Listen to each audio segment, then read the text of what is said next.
కూడి వచ్చినటువంటి మిమ్మల్ని అందరూ కూడా దేవుడు దీవించునుగాక. ఆమేన్.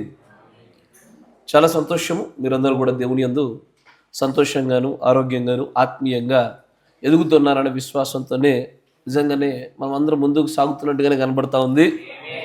అది కనబడడం మట్టుకే కాకుండా నిజముగా అలాగే సాగుతుందని కూడా విశ్వాసము. ఆమేన్. చాలా మంచిది. చిన్న చితక ఇరుకు ఇబ్బందులు, సమస్యలు, బాధలు ఇవన్నీ సహజమే, అందరి జీవితంలో ఉంటాయి.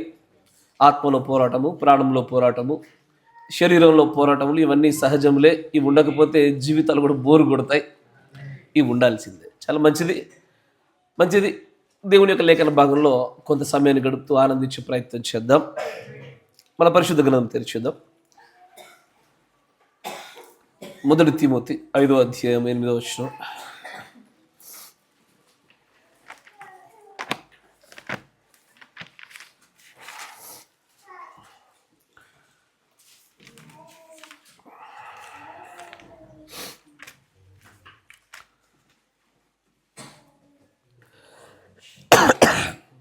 తిమోతికి రాసినటువంటి మొదటి పత్రిక 5వ అధ్యాయము 8వ వచనం గమనిస్తే, ఎవడైనను స్వకీయులను విశేషముగా తన ఇంటి వారిని సంరక్షింపకపోయిన ఎడల వాడు విశ్వాస త్యాగము చేసిన వాడై అవిశ్వాసి కన్నా చెడ్డవాడై ఉండును.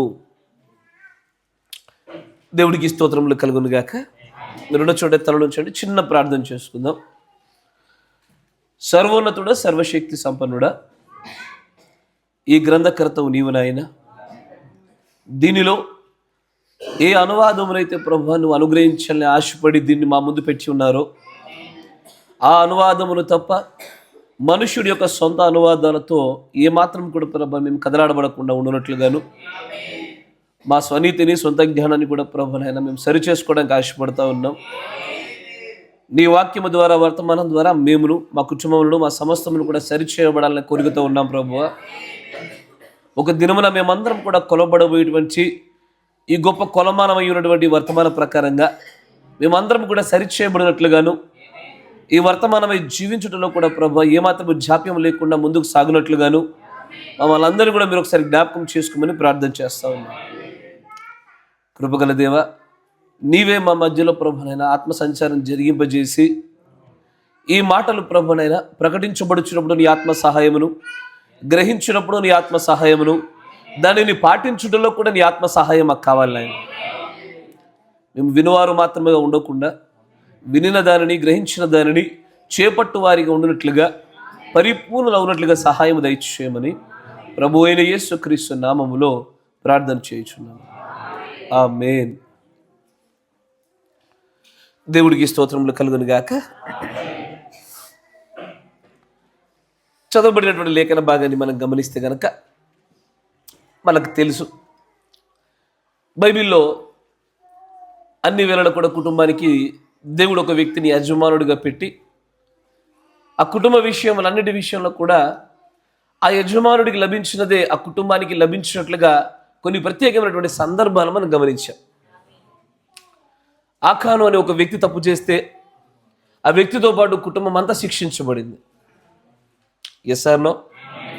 ఒక్క వ్యక్తి తప్పిదము కుటుంబం అంతటిపైకి కూడా ఆపాదించబడటంలో ఏ విధంగా జరిగి ఉండేనో అదే రీతిగా బైబిల్లో చాలామంది ఒక్కరు తప్పు చేసినా కూడా మరి కుటుంబం అంతా కూడా దాని యొక్క ప్రభావానికి గురైనటువంటి సందర్భాలు చూసాం. కొన్ని చోట్ల మాత్రమే ఎక్కడైతే దేవుడు విశ్వాసులను అవిశ్వాసులను వేరు చేయని ఉద్దేశించి ఉన్నాడో అక్కడ వారి కుటుంబీకులలో ఎవరో ఒకరు తప్పిదము చేసినా మరొకరు మాత్రము వెలుగు వైపు నిలబడినటువంటి సందర్భాలు చూస్తూ ఉంటాం. ఆదిలో కూడా అవ తప్పు చేసినప్పుడు సర్పం వలన మోసపుచ్చబరచబడిన తర్వాత కూడా దేవుడు మొట్టమొదటిగా వచ్చి లెక్కడిగింది మాత్రము పురుషుణ్ణి మాత్రమే దేవుడు లెక్క అడుగుతూ ఉంటున్నాడు.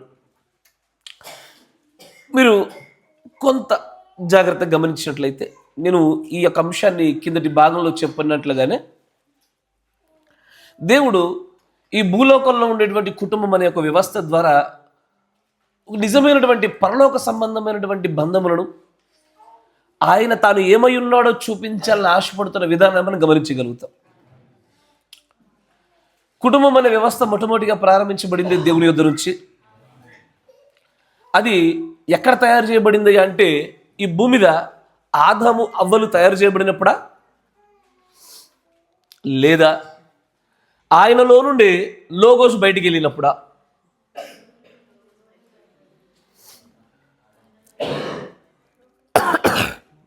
మరొకసారి ఆలోచించండి. యెహోవా అన్న పదానికి మనం అర్థాన్ని చూసాం పోయినసారి. జెహోవా, యెహోవా అంటే అమ్మ తర్జమాదారు దిగొచ్చారా నేను అడిగింది అర్థం బేట. జెహోవా అంటే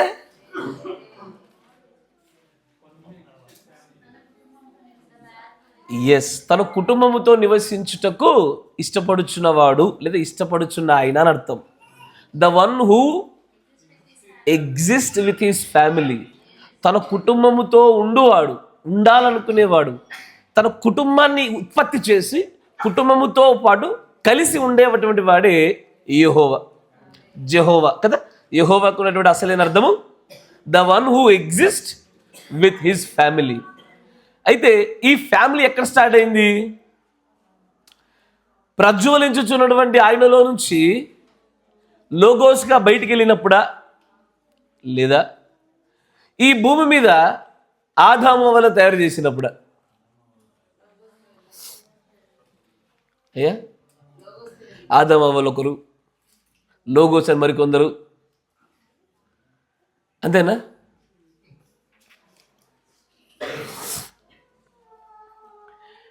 నిజం చెప్పాలంటే లోగోస్ అని ఎప్పుడైతే తనలో నుంచి ఒక చిన్న వెలుగుతున్నటువంటి ఆయన ఏమంటారంటే the light that place like a child in front of him, ఒక చిన్న వెలుగు ఆయన ఎదుట ఒక చిన్న పిల్లవాడు గంతులేస్తున్నట్టుగా ఆడుతున్నట్టు కనబడతా ఉంటున్నాడు అంటాడు. అక్కడే ఫ్యామిలీ ఏర్పడింది. కానీ ప్రాబ్లం ఏంటంటే అక్కడ అది పర్మనెంట్ ఫ్యామిలీ కాదు. ఏది? లోగోస్ గుండా ఏర్పడినటువంటి ఆ బహుళత్వం ఏదైతే ఉన్నదో దానిని ఫ్యామిలీ అని చెప్పవచ్చు, కానీ అది ఫ్యామిలీ కాదు.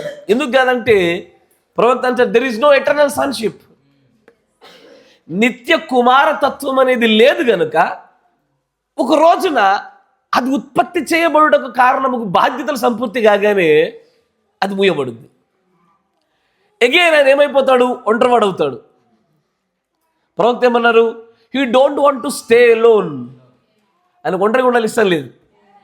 ఒంటరిగా ఉండే ఇష్టం లేకే ఆయన మనుష్యులను తయారు చేసి మొట్టమొదటిగా ఒక మినీ గాడ్ కదా, అమెచ్యూర్ గాడ్, ఒక చిన్న అపరిపక్వమైన ఒక దేవుని తయారు చేసి అప్పటి నుంచి ఆయన యెహోవాగా పిలువబడ్డాడు. The one who exist with his family. ఇదంతా ఎందుకయ్యా అంటే అసలు కుటుంబంలో ఎందుకని బాగా సమతుల్యమైనటువంటి వాతావరణం లేకపోవడానికి కొన్ని కారణాలు చూసాం మనం పోయినసారి. జ్ఞాపకం ఉందా? కుటుంబం అనేది సమతుల్యమైనటువంటి వాక్యానుసారమైనటువంటి పునాదుల పైన కట్టబడకపోవడానికి కొన్ని కారణాలు ఉన్నాయి. అయ్యా ఏంటి అవి? యెహోవాను వారి గృహానికి వారి అధిపతిగా, సుప్రీంగా, లీడర్గా కలిగి ఉండకపోవటయు,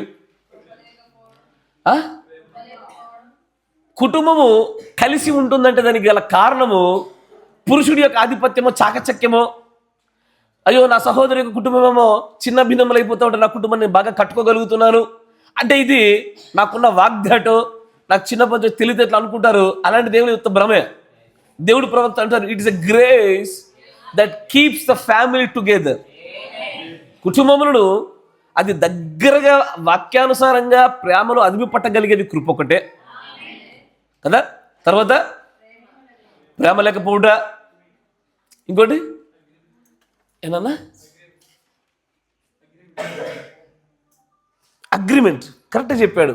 భార్య ఒక వైపు భర్త ఒక వైపు వెళ్తా ఉంటారు చూసారా ప్రవక్తలే. The wife takes the turn and the husband takes another turn. ఒక్కొక్కరు ఒక్కొక్క నిర్ణయాల వైపు అడుగులు వేస్తూ ఉంటారు. అది కూడా కుటుంబం కాదంటాడు. That's not a good family అంటాడు ప్రవక్త. అంటే వారందరూ ఏకాభిప్రాయం కలిగి ఉండకపోవడము, ఈ 4 ప్రధానమైన కారణాల వల్ల కుటుంబాలు విచ్ఛిన్నమైపోతూ ఉంటాయని చెప్పాడు. అసలు కుటుంబము అంటే ఏంటో విషయం కనిపెట్టగలగాల. కుటుంబం వెనకాల ఒక ప్రాముఖ్యమైనటువంటి ఒక సూత్రాన్ని దేవుడు తన ప్రవక్త ద్వారా పెడతా ఉంటాడు. ప్రవక్త ఏమంటాడు తెలుసా? దీనిపైన నేను పూర్తి స్థాయిలో భవిష్యత్తు కూడా మీకు స్పష్టత ఇస్తా. ప్రస్తుతానికి దాన్ని అట్లాగా ఒక చిన్న ముద్దలాగా పెట్టి ఉంచుతా. నల్ల జాతీలే పెళ్లి చేసుకోవాలన్నాడు. అయ్యా మీరు వింటిరా? తెల్ల జాతీలే చేసుకోవాలన్నాడు ఆయన. అక్కడ తాగలే. ఇంకొంచెం లేఖనాసారంగా బైబిల్లోకి వచ్చి చూస్తే విశ్వాసిని చేసుకోవాలా,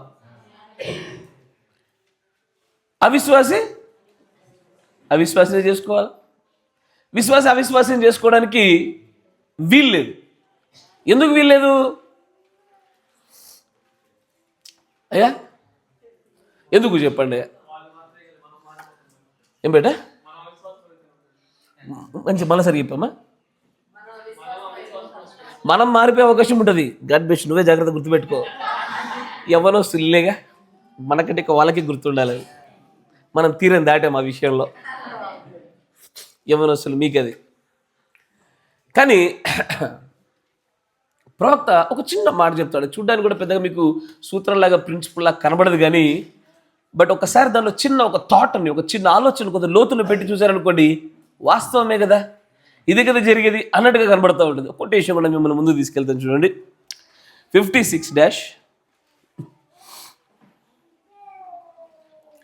56-0805.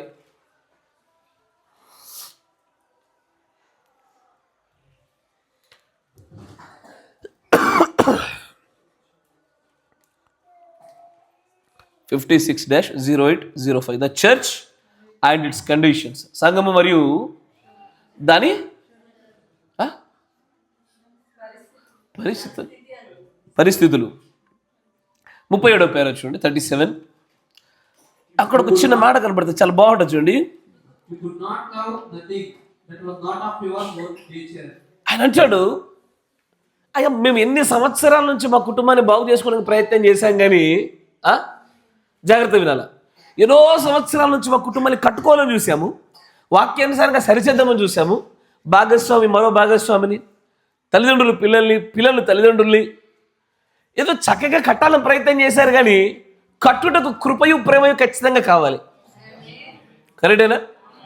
కుటుంబాన్ని దగ్గరగా ఉంచుటకు కావాల్సిన కృప లేకుండా, వారి మధ్యలో ప్రేమ ఉత్పత్తి అవ్వకుండా కుటుంబాన్ని ఏర్పాటు చేయడము, సమతుల్యంగా ముందుకు తీసుకెళ్ళడం అనేది సాధ్యపడదు.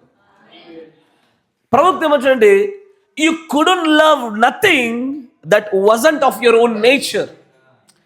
నీ స్వభావం లాంటిదే ఎదుటిగా లేకపోతే నువ్వు ఎక్కువసేపు ప్రేమించలేవు. దీన్నే మన పచ్చి భాషలో చెప్పాలంటే కాకి పిల్ల కాకి ముద్దు. అర్థమైందా? ఎందుకు? ద నేచర్ ఏదైతే స్వభావము ఈ కాకిలో ఉందో అదే స్వభావం ఈ కాకిలో కనబడితే నువ్వు ఆటోమేటిక్గా ప్రేమిస్తావు.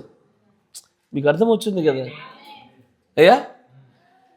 ప్రేమించుటకు ఆయన అంటాడు, నీ దగ్గర ఎన్ని కారణాలను ఉన్నా నీవు, కానీ చివరకు నీలో ఏ ఆలోచన అయితే, ఏ స్వభావం అయితే ఉన్నదో ఆ స్వభావం కలిగిన దాన్ని మాత్రమే నువ్వు జెన్యూన్గా ప్రేమించగలుగుతావు. ఎస్ఆర్ను గంతకు దగ్గ బొంత లాస్ట్కి అంతే. అదిగా నువ్వు ఎంతలా నువ్వు లేనిపోని ప్రేమను ఉత్పత్తి చేయించి పెళ్లి చేసినా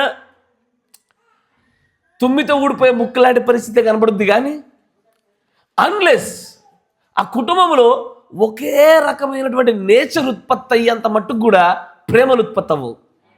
అది బాధ్యతలు నెరవేర్పు జరిగించడానికి కలిసి ఉంటారు, పిల్లల్ని పెంచి పోషించడానికి కలిసి ఉంటారు.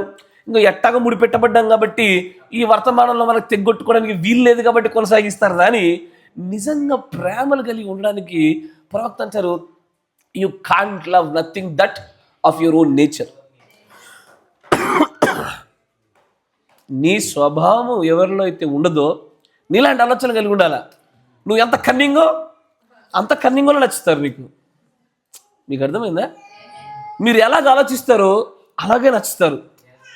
అయ్యా మీరు చెప్పండి, తాగుబోతుడు కూడా నచ్చుతాడు, దాంట్లో పెద్ద విశేషం ఉంది. కరెక్టేనా?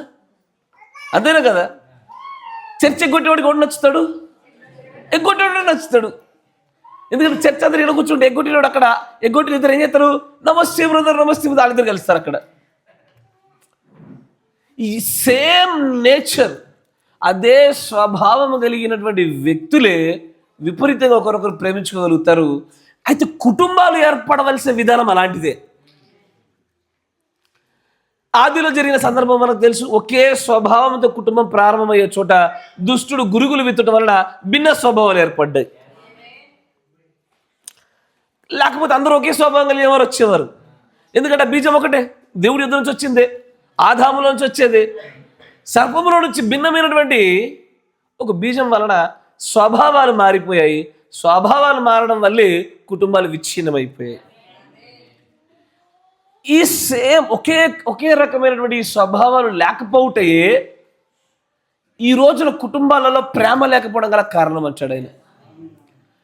నా దృష్టిలో సంఘానికి రావడం అనేది ఎంత ప్రాధాన్యతో నా భార్యకు కూడా అంతే ఉండాలి. నా దృష్టిలో ఆరోగ్యానికి ఎంత ప్రాధాన్యతో నా కుటుంబానికి అంతే ఉండాలా. నా దృష్టిలో వాహనానికి, ధనానికి నేను ఎంత ప్రాధాన్యత ఇస్తానో అదే స్థాయి ప్రాధాన్యత నా భార్య నాకు, మేమందరం కలిసి ఏకాభిప్రాయాన్ని కలిగి ఉంటే కనుక, అదే స్వభావం ఉంటే కనుక నా కుటుంబంలో దేవుడు ప్రవక్త అంటాడు, this is the second best gift after the God అంటాడు ఆయన. దేవుడి తర్వాత అత్యంత రెండవ గొప్ప బహుమతి అలాంటి భాగస్వామి. దేన్ని బట్టి అంటే నీ స్వభావాన్ని నువ్వు ప్రేమించగలుగుతావు. నువ్వు నీ స్వభావంలో లేదా నువ్వు ప్రేమించలేవు, నీ వల్ల కాదు అది. కొద్దిసేపు మేబీ కొంత భ్రమపరచబడి కొద్దిగా లీన్ అయినట్టుగా కనబడతావేమో కానీ బట్ ఫైనల్లీ మాత్రము సేమ్ ఏ గూటి పక్షులు ఆ గూటికే చేర్చబడతాయి. ఇంకో శుభ్రం నేను అంటాడు,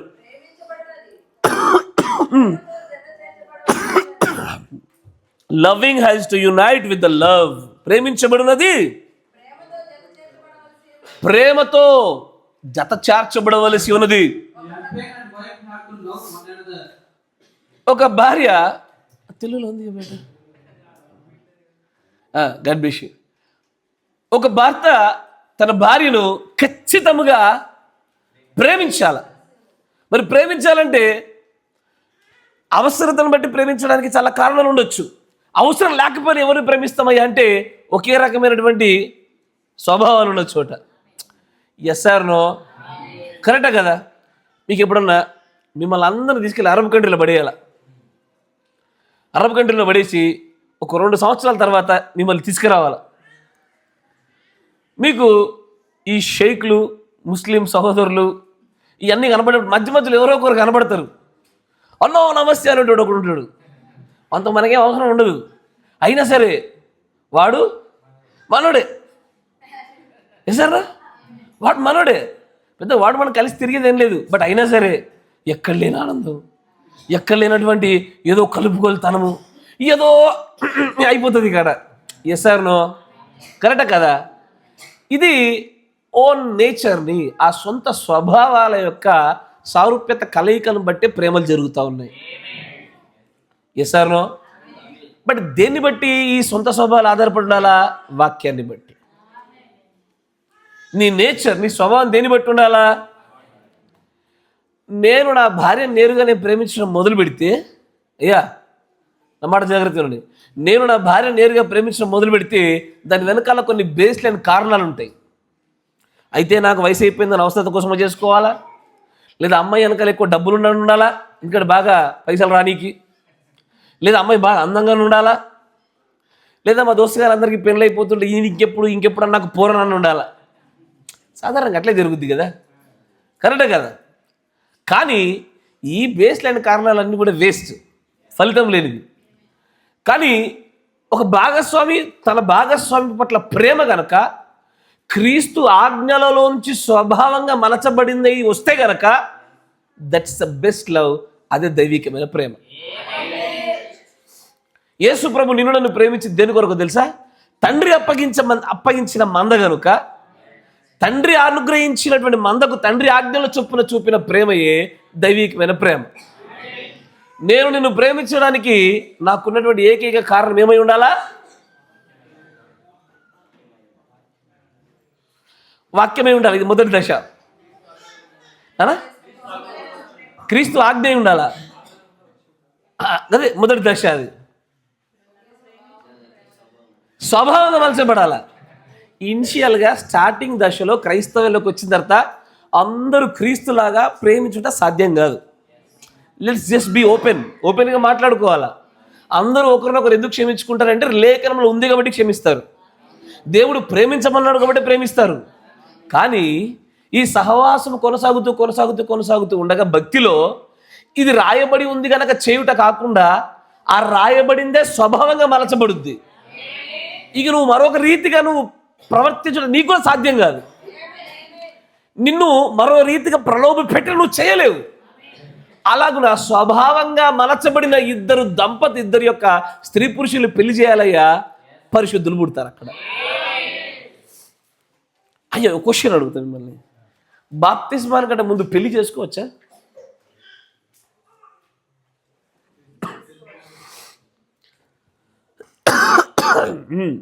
ఏం వినబల్లే.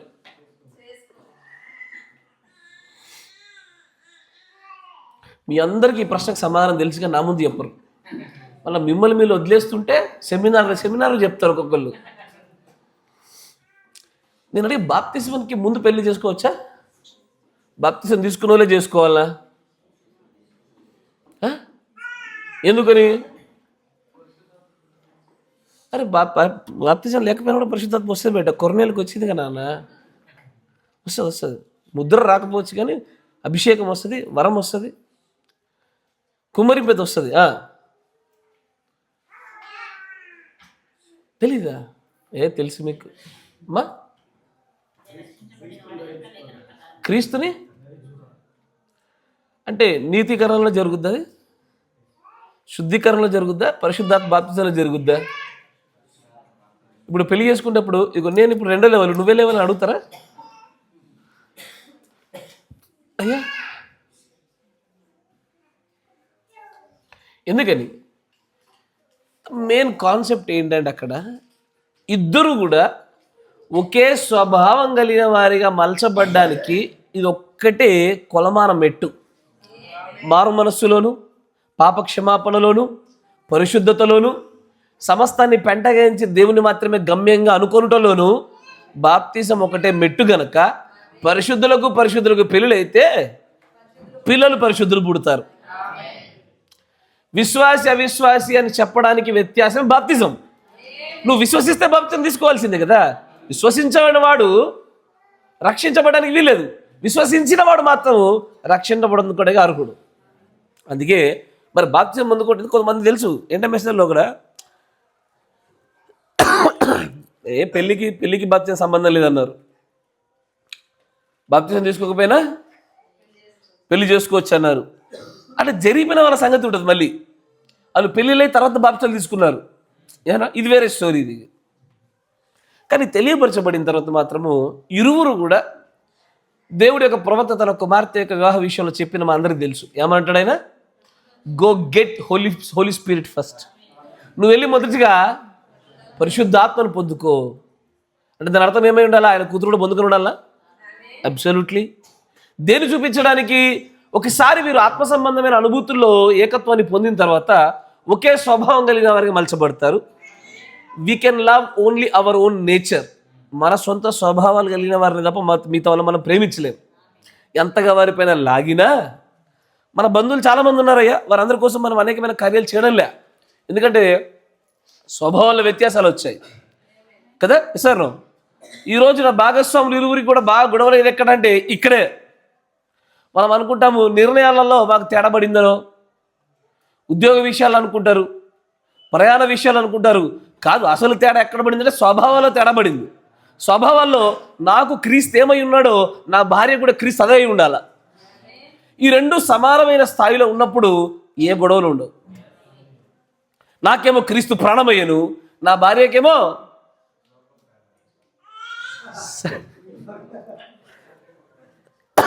ఎవరయ్యా అన్నది, నా భార్యకేమో వారంలో ఒకరోజు 2-3 గంటలు అవసరం అయ్యాను.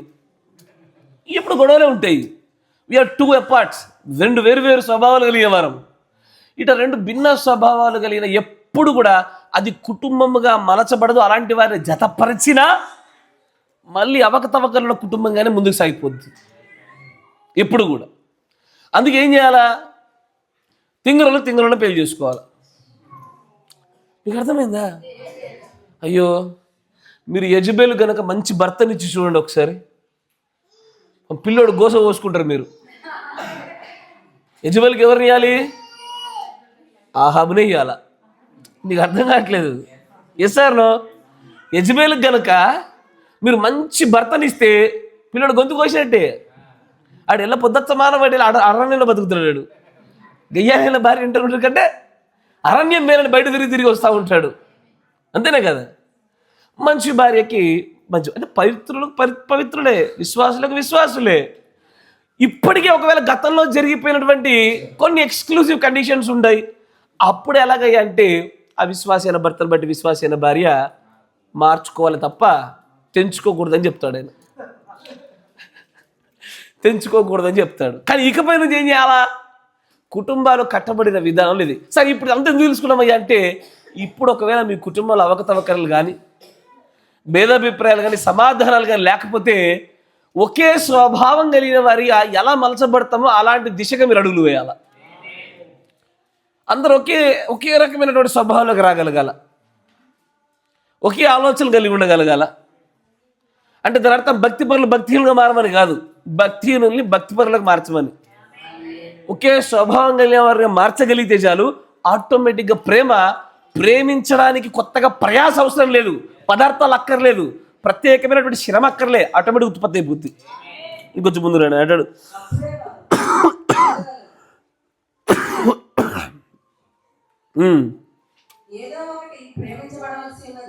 ఏదో ఒకటి ప్రేమించబడవలసి ఉన్నది.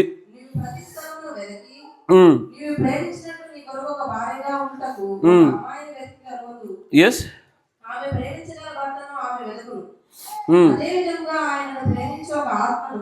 దేవుడు కలిగిస్తున్నాడు.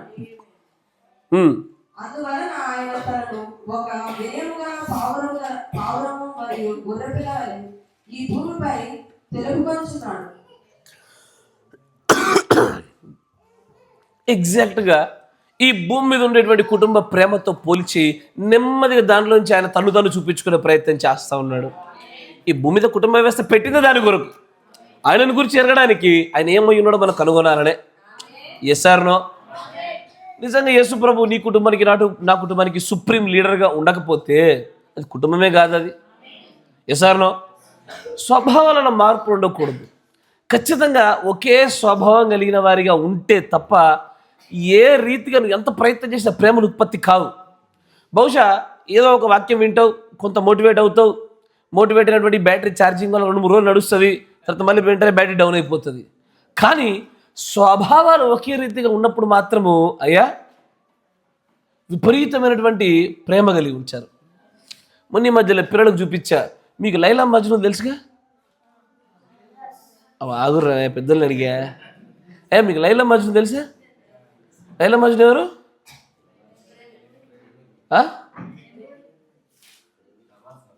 మామూలు ప్రేమికులు కాదు, ప్రపంచ ఫేమస్ ప్రేమికులు వాళ్ళు. కరెక్టేనా? అవునా కదా? అయ్యో, బాగా ఫేమస్ అయ్యేవాళ్ళు మామూలు ఫేమస్ కాదు. నాకు కూడా మొన్ననే విషయం తెలిసింది.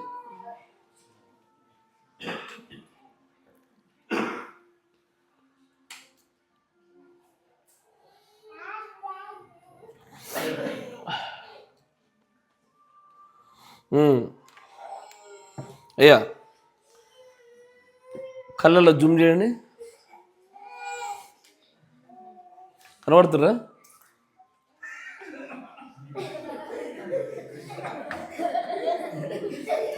కనిపిస్తున్నారా? ఎట్లున్నారు వాళ్ళు? వీళ్ళు ఎవరు అనుకున్నారు? అయ్యా, ప్రపంచ ప్రేమికులు. ప్రపంచంలో రెండు రకాల జంటలే బాగా ఫేమస్. ఒకటి లైలా మజ్ను, రోమియో జూలియట్. ప్రవక్త రోమియో జూలియట్ గురించి చెప్తారు, గుర్తుందా? Yes or no? తర్వాత ఇంకా ముంతాజ్, షాజహాన్. ఈ కొన్ని స్టోరీలే బాగా ప్రపంచంలో ఫేమస్. కనబడలేదు తల్లి? అవి నువ్వు సండే వస్తే లేకపోతే అందుకే నీకు కనబడదు, పిల్లల ప్రాంతం రాకపోతే.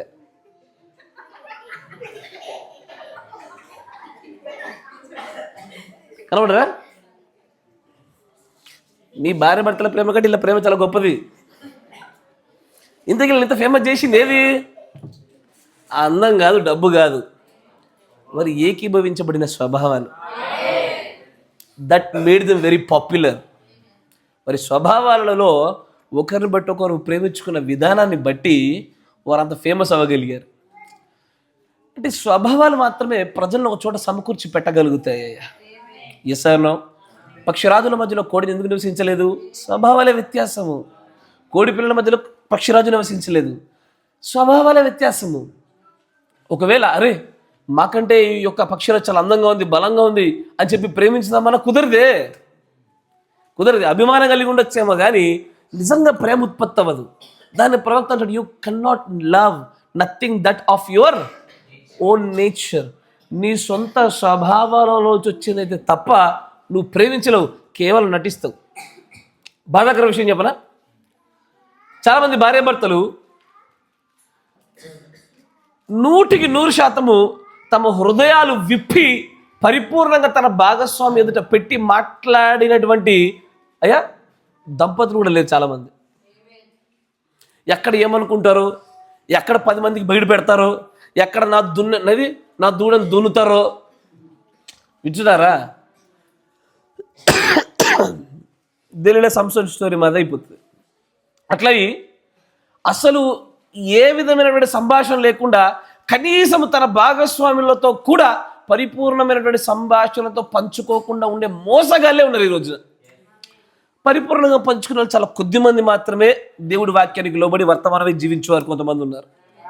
వారు ప్రతి పొరపాటును పంచుకుంటారు, అన్ని బలహీనతల్ని బలాలు కూడా నిజంగా పంచుకుంటున్నారు. ఇక మిగిలిన వాళ్ళు ఇది జోక్ కాదు, ఇది చాలా సీరియస్. ఇది అందరికీ సాధ్యం అవ్వట్లేదు కూడా.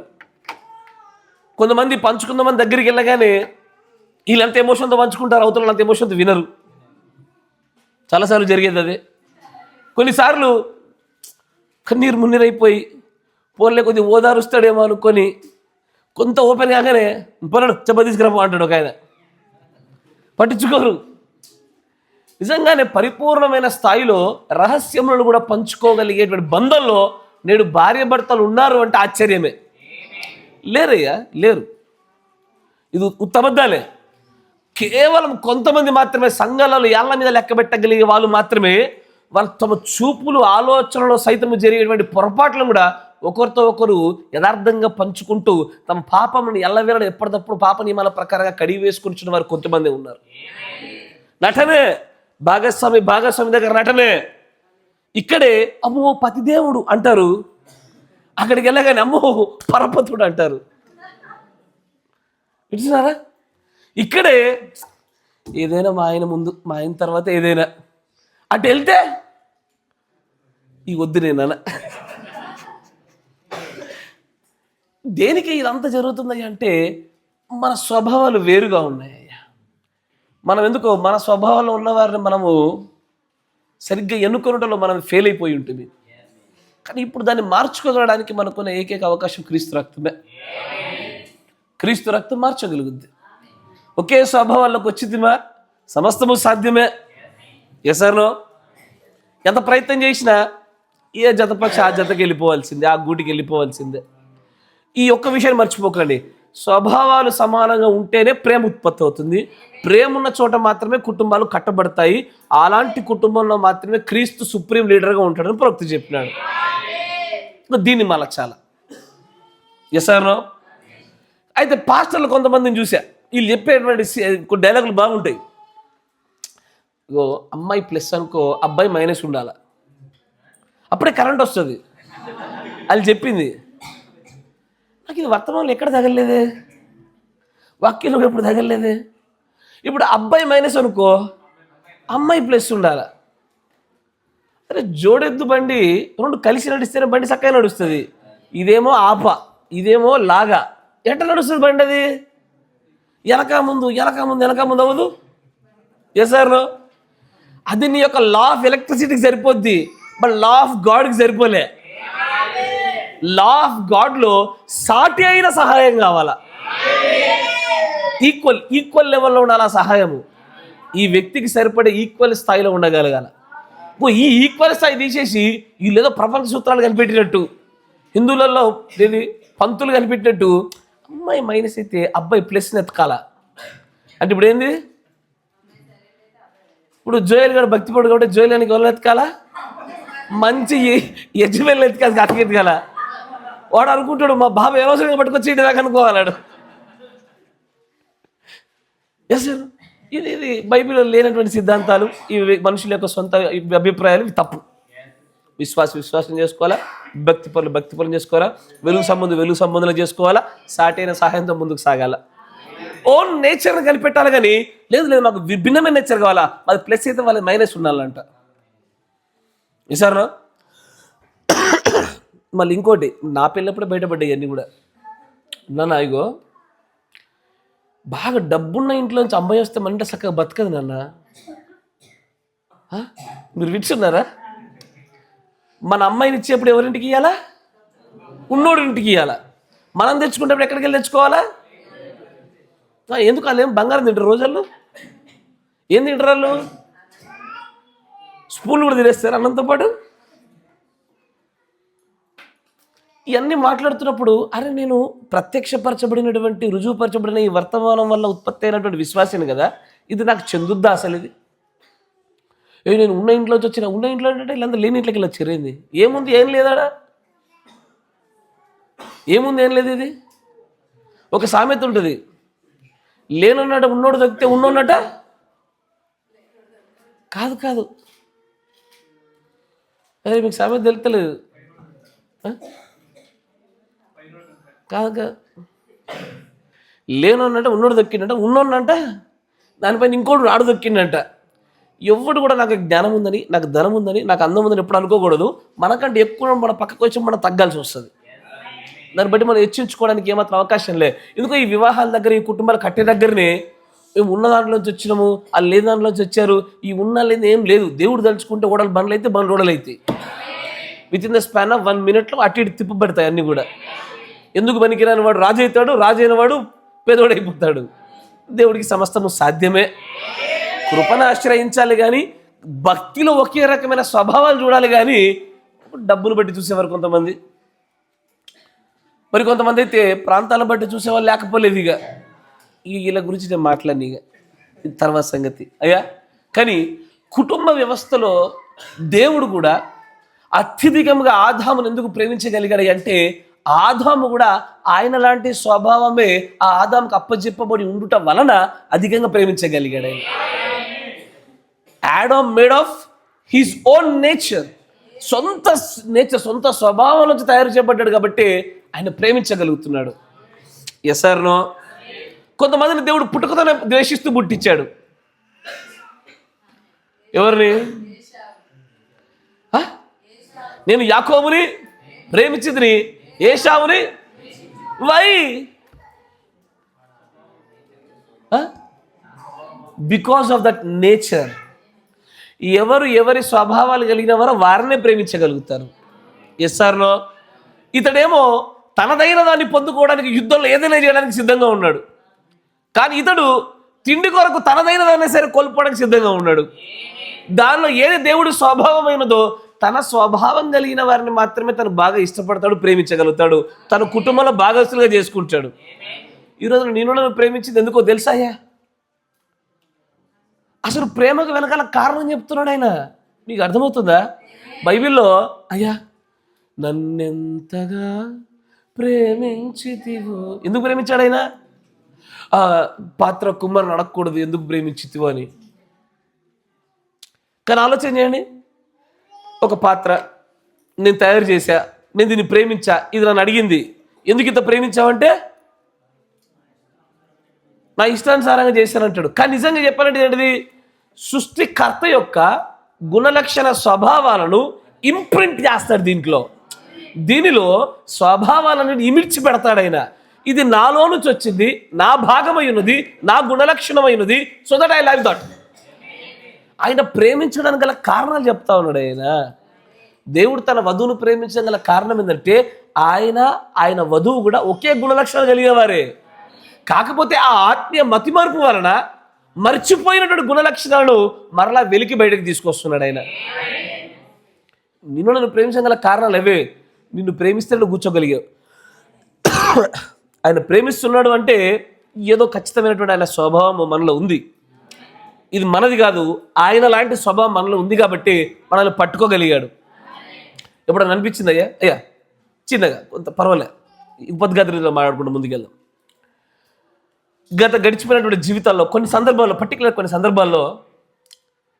సందర్భం అయిపోయింది, దాటి బయటకు వచ్చేసాము, మనం ప్రవర్తించేసాము, అంతా ముగిసిపోయినాక నీ ప్రవర్తన చూస్తుంటే ఆ సందర్భంలో క్రీస్తు కూడా అలాగే చేస్తాడు అని అనిపించింది ఎప్పుడన్నా?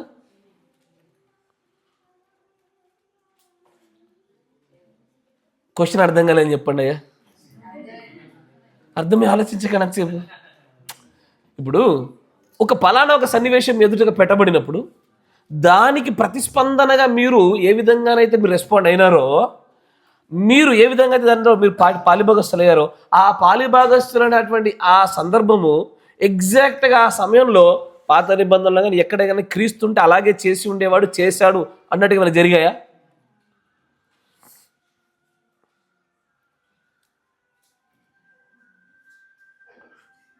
హలో, ఖచ్చితంగా జరుగుతాయ్యా.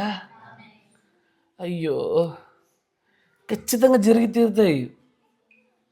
అది స్వభావం, అది గుణలక్షణం, అది నేచర్, అంతే. అది నువ్వు ఎంతగా ప్రయత్నించినా అది అంతే. అది మీరు కావాలంటే ఒక పిగ్లెట్ని తీసుకోండి. పిగ్లెట్ అంటే మన పంది పిల్లని తీసుకొని బాల్య దశలో దాని తల్లి నుంచి దూరం చేయండి.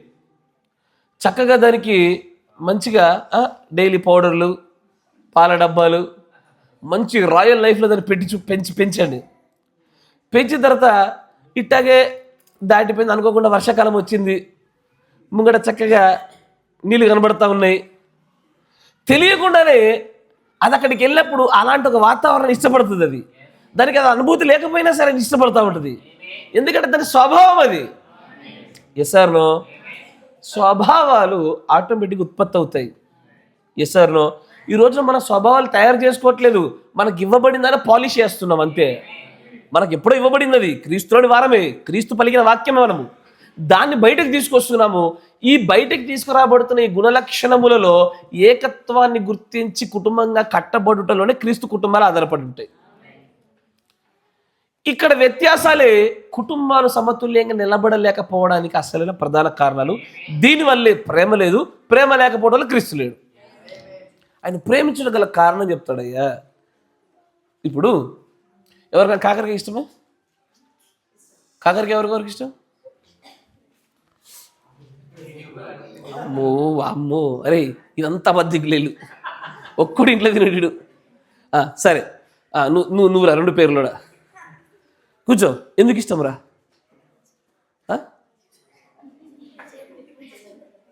ఇష్టమా లేదా అంటే చెప్పగలిగారు కదా, ఎందుకంటే చెప్పగలుగుతున్నారా? చెప్పలేరు. దీనినే క్రీస్తుకి తన వధువుకు మధ్యలో ఉన్నటువంటి ఈ సైలెన్స్డ్ స్పేస్ని ప్రవక్త గారు చెప్పినటువంటి కొటేషన్ ఫుల్ఫిల్ చేస్తుంది. ప్రభు, నువ్వు నన్ను ఎందుకు ఇష్టపడ్డావు? ఎందుకంటే నువ్వు నా గుణలక్షణం అయి ఉన్నావు. ప్రభు, ఎందుకని మేము ప్రేమింపక మునిపై నువ్వే మొదట మమ్మల్ని ప్రేమించావు? ఎందుకంటే నీ జీవం నాలోంచి వచ్చింది కాబట్టి. యు ఆర్ పార్ట్ ఆఫ్ మీ, నువ్వు నా భాగమై ఉన్నావు, నాలాగే ఉన్నావు, నీ ఆలోచనలు నాలాగే ఉంటాయి. Yes sir? ఇప్పుడు ఒకటి చెప్తా, ఇది పురుషులకు బాగా వర్తిస్తుంది. దేవుడు అంటాడు, నా కోపం క్షణం మాత్రమే ఉండును. మీకుందని అట్లా అమ్మా? స్వపురుషులు ఎట్లుంటారు? కోపం వచ్చి అగ్గి మీద గుగ్గిలం అవుతారు, మళ్ళీ 2 నిమిషాలు 2 సెకండ్ల కాలు అయిపోతారు. Yes sir? ఎక్కడో క్రీస్తు గుణలక్షణాలు ఉంటాయి అయ్యా. వాళ్ళ కోపం వస్తే మొత్తం తాండవం లేచినట్టు దొడేలు అంటారు. మళ్ళీ కోపం తగ్గిన తర్వాత అప్పుడు అట్లా అంటే ఊరికే లైఫ్ తీసుకోవాలి, అవన్నీ పట్టించుకోదంటారు మళ్ళీ. Yes sir? దేవుడిలో ఉన్నటువంటి అదే గుణలక్షణాల యొక్క స్వభావ రీతులు మనలో కూడా పెట్టబడ్డాయి. ఇదే ఆయన మనల్ని ప్రేమించడం గల ప్రధాన కారణం. He loves his own nature. మనం కూడా అదే గుణలక్షణంతో వచ్చాము. మనం మనలాంటి స్వభావం కలిగిన వారిని మాత్రం ప్రేమించగలుగుతాం. మనకు వేరే స్వభావాలు ఉన్నవారు నచ్చరు. నాకు తాగుబోతుడితో నచ్చదు, నాకు క్యాజువల్గా జోకులు వేస్తుండడం నచ్చరు, నాకు లోకానుసారణ ముచ్చట్లు పెట్టుకుంటాను నచ్చరు, నాకు నాలాగే దేవుని గురించి మాట్లాడుకుంటూ నచ్చుతారు. నాకు అదే స్వభావం, అదే నేచర్ ఉండాలా. ఇక ఆ నేచర్ కాకుండా వేరే నేచర్ ఉందనుకో ఎప్పటికీ పొదగదు తెగదది. ఇది ప్రేమకు వెనకాల కారణం. అయ్యా మరి కుటుంబాల్లో కూడా ప్రేమకు ఇదే కారణమై ఉండాలి. ఇది కాకుండా జత చేయబడుతుంది కాబట్టి కలిసి ఉంటున్నామా, ఎప్పుడు గొడవలు అవుతాయి. పిల్లలు పుట్టారు కాబట్టి మరి బాధ్యతను మోసుకొని ముందు కొనసాగించాలా, ఖచ్చితంగా గొడవలు అవుతాయి. అమ్మో ఇప్పుడు నా భార్యతో గొడవ అయిపోతే రేపటి దినాన నేను సేవకు అనర్హుని అయిపోతాను భయపడితేనా, ఎప్పటికీ గొడవలు అవుతాయి. అట్టగులు లేకుండా పోయిన వారు లేరు. అదో వర్గం అది. ప్రేమను కలిగి ఉండడానికి కుటుంబంలో ఒకే ఒక కారణము, ఒకే స్వభావాలు ఉండాలి. నా స్వభావము నీ స్వభావం ఒకటగుట వలన మనం ప్రేమను కలిగి ఉంటాము. దానిలోని కుటుంబంలో ప్రేమలు బలంగా నిలబడగలుగుతాయి. ఇంతకు మించి మరొక కారణమును బట్టి ప్రేమ ఎంతగా నటించినా అది ఎప్పటికైనా తుమ్మితి ఉడిపోయే ముక్కే. అయ్యా మీరు అంగీకరిస్తున్నారా? ఎప్పటికైనా తుమ్మితి ఉడిపోయే ముక్కే అది ఖచ్చితంగా. అందుకే కొత్తగా వివాహం చేయబడే వ్యక్తుల గురించి కూడా దేవుడు మాట్లాడతాను అంటాడు, you should pray long enough to know your soulmate. నీ యొక్క జతవారిని తెలుసుకోవడానికి అత్యధికంగా నువ్వు ప్రార్థనలోని సమయాన్ని గడుపు అని చెప్తాడు ప్రవక్త గారు. దానికి గల కారణమే అది. అయ్యా ఇలాగ చేస్తేనే ఒక తండ్రి తన పిల్లల్ని, తన కూతురు కానీ తన కొడుకుని ఎందుకు ప్రేమించాలా, తన భార్య తన భర్తను ఎందుకు ప్రేమించాలా, తన భార్య తన భర్తకు ఎందుకు లోబడాలా, వీటన్నిటి వెనకాల గల కారణం ఈ స్వభావం మీద ఆధారపడి ఉంది. ఎస్ఆర్నో స్వభావాలలో ఉన్నతమైన వారు కనుకే స్త్రీ తన పురుషుని ఎప్పుడు కూడా గౌరవించి లోబడాలా. తన స్వభావాల నుంచి తనలో నుంచి బయటకు తీయబడింది కాబట్టే ఆ పురుషుడు ఆ స్త్రీని క్రీస్తు వలె ప్రేమించాల. ఈ ప్రేమల కుటుంబంలో ఉన్న ప్రేమలన్నిటికీ గల ఏకైక సింగిల్ రీజన్ నేచర్ అయి ఉండాల. ఇది వినడానికి పోతే లెంతీగా మనం మాట్లాడుకున్నప్పటికీ కూడా మీరు మర్చిపోద్దు, నేచర్ మాత్రమే, స్వభావాలు మాత్రమే ప్రేమకు కారణాలై ఉండాలా. ఇంతకు మించి డబ్బు, ఉద్యోగాలు, ప్రదేశాలు, అందాలు, బంధుత్వాలు, దూరాలు ఇవేవి కారణాలుగా పెట్టుకున్నా కూడా అర్థం అది అసలు అది కుటుంబము కాదు. తన కుటుంబ దేవుడు ఉండడంలా అది ఎప్పుడు కూడా పడుతూ లేస్తూ 10 సార్లు కొట్టుకొని 2 సార్లు ప్రేమించుకొని మళ్ళీ 10 సార్లు కొట్టుకొని మళ్ళీ 2 సార్లు ప్రేమించుకొని ఇలాంటి అవకతవకలతో కూడుకున్నటువంటి ఇది చిన్న భిన్నమైన కుటుంబంగా ఉంటుంది తప్ప స్వభావాలలో ఏకత్వాన్ని పొంది తమ స్వభావాలు ఏకమని గుర్తింపదగిన కుటుంబాల్లోనే నిజమైన ప్రేమ దాగుంటుంది. ఆమేన్. ఆ కుటుంబ క్రమాన్ని గురించి మనం మాట్లాడుతున్నాం. Yes sir. సో ఇప్పుడు వర్తమానంలోకి వెళ్దాం రెడీగా. అయ్యా అని అంటాడు, ఎవడైనను నిజంగానే వర్తమానంలోకి వెళ్తున్నాం. ఇప్పుడు ఎవడైనను స్వకీయులను విశేషముగా తన ఇంటి వారిని సంరక్షింపకపోయిన ఎడల వాడు విశ్వాస త్యాగము చేసిన వాడై అవిశ్వాసి కన్నా చెడ్డవాడై ఉండును. ఇప్పుడు నా కుటుంబీకులు, నా స్వకీయులు అంటే నా క్లోజెస్ట్ రిలేటివ్స్, నియరెస్ట్ నైబర్స్, నా బంధువులు కావచ్చు, నా కుటుంబీకులు కావచ్చు, ఎవరిని కుటుంబీకులుగా ఎవరిని బంధువులుగా ఎంచాలి? స్వభావాల్లో ఏకమైన వారిని ఎంచాలా. మీరు వింటున్నారా? ఇప్పుడు మీకు ఇదే వాగ్దానము అపోస్తలుల 2:30 కూడా కనబడుతుంది. ఈ వాగ్దానం మీకును మీ పిల్లలకును మీ దూరస్తులందరికీ కూడా చంద్రులను చెప్పుచున్నటువంటి అదే రీతిగా ఇక్కడ కూడా ఎవడైనా సరే తన స్వకీయులను, ఇంగ్లీష్లో ఏముంది అక్కడ? స్వకీయులు. నేను చూసుకోవాలా?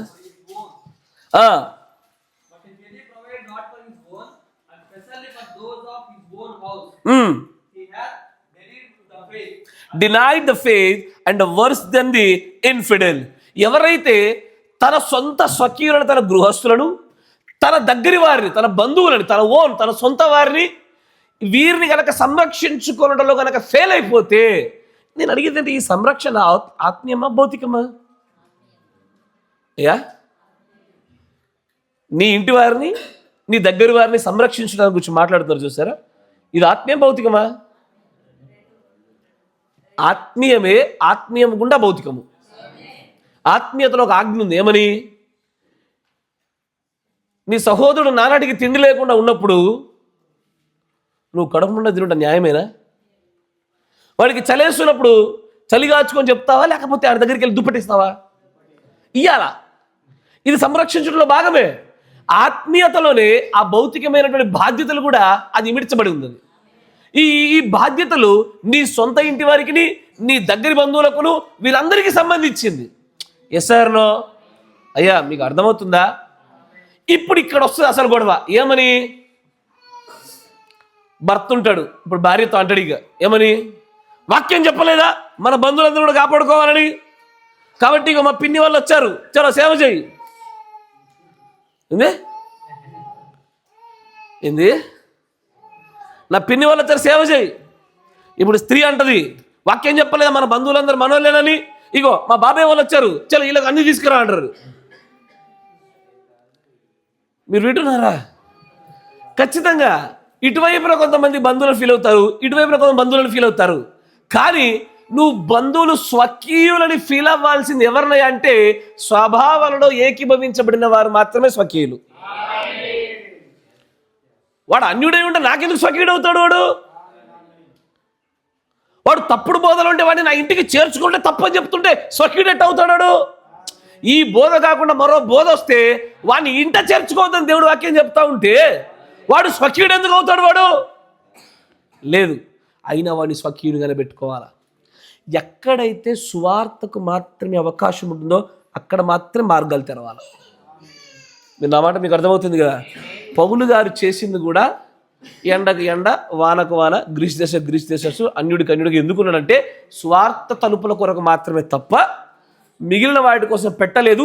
దీన్ని అడ్డం పెట్టుకొని వాక్యాన్ని అదునుగా తీసుకొని ఇష్టానుసారంగా బంధుత్వాలు పెంచారు.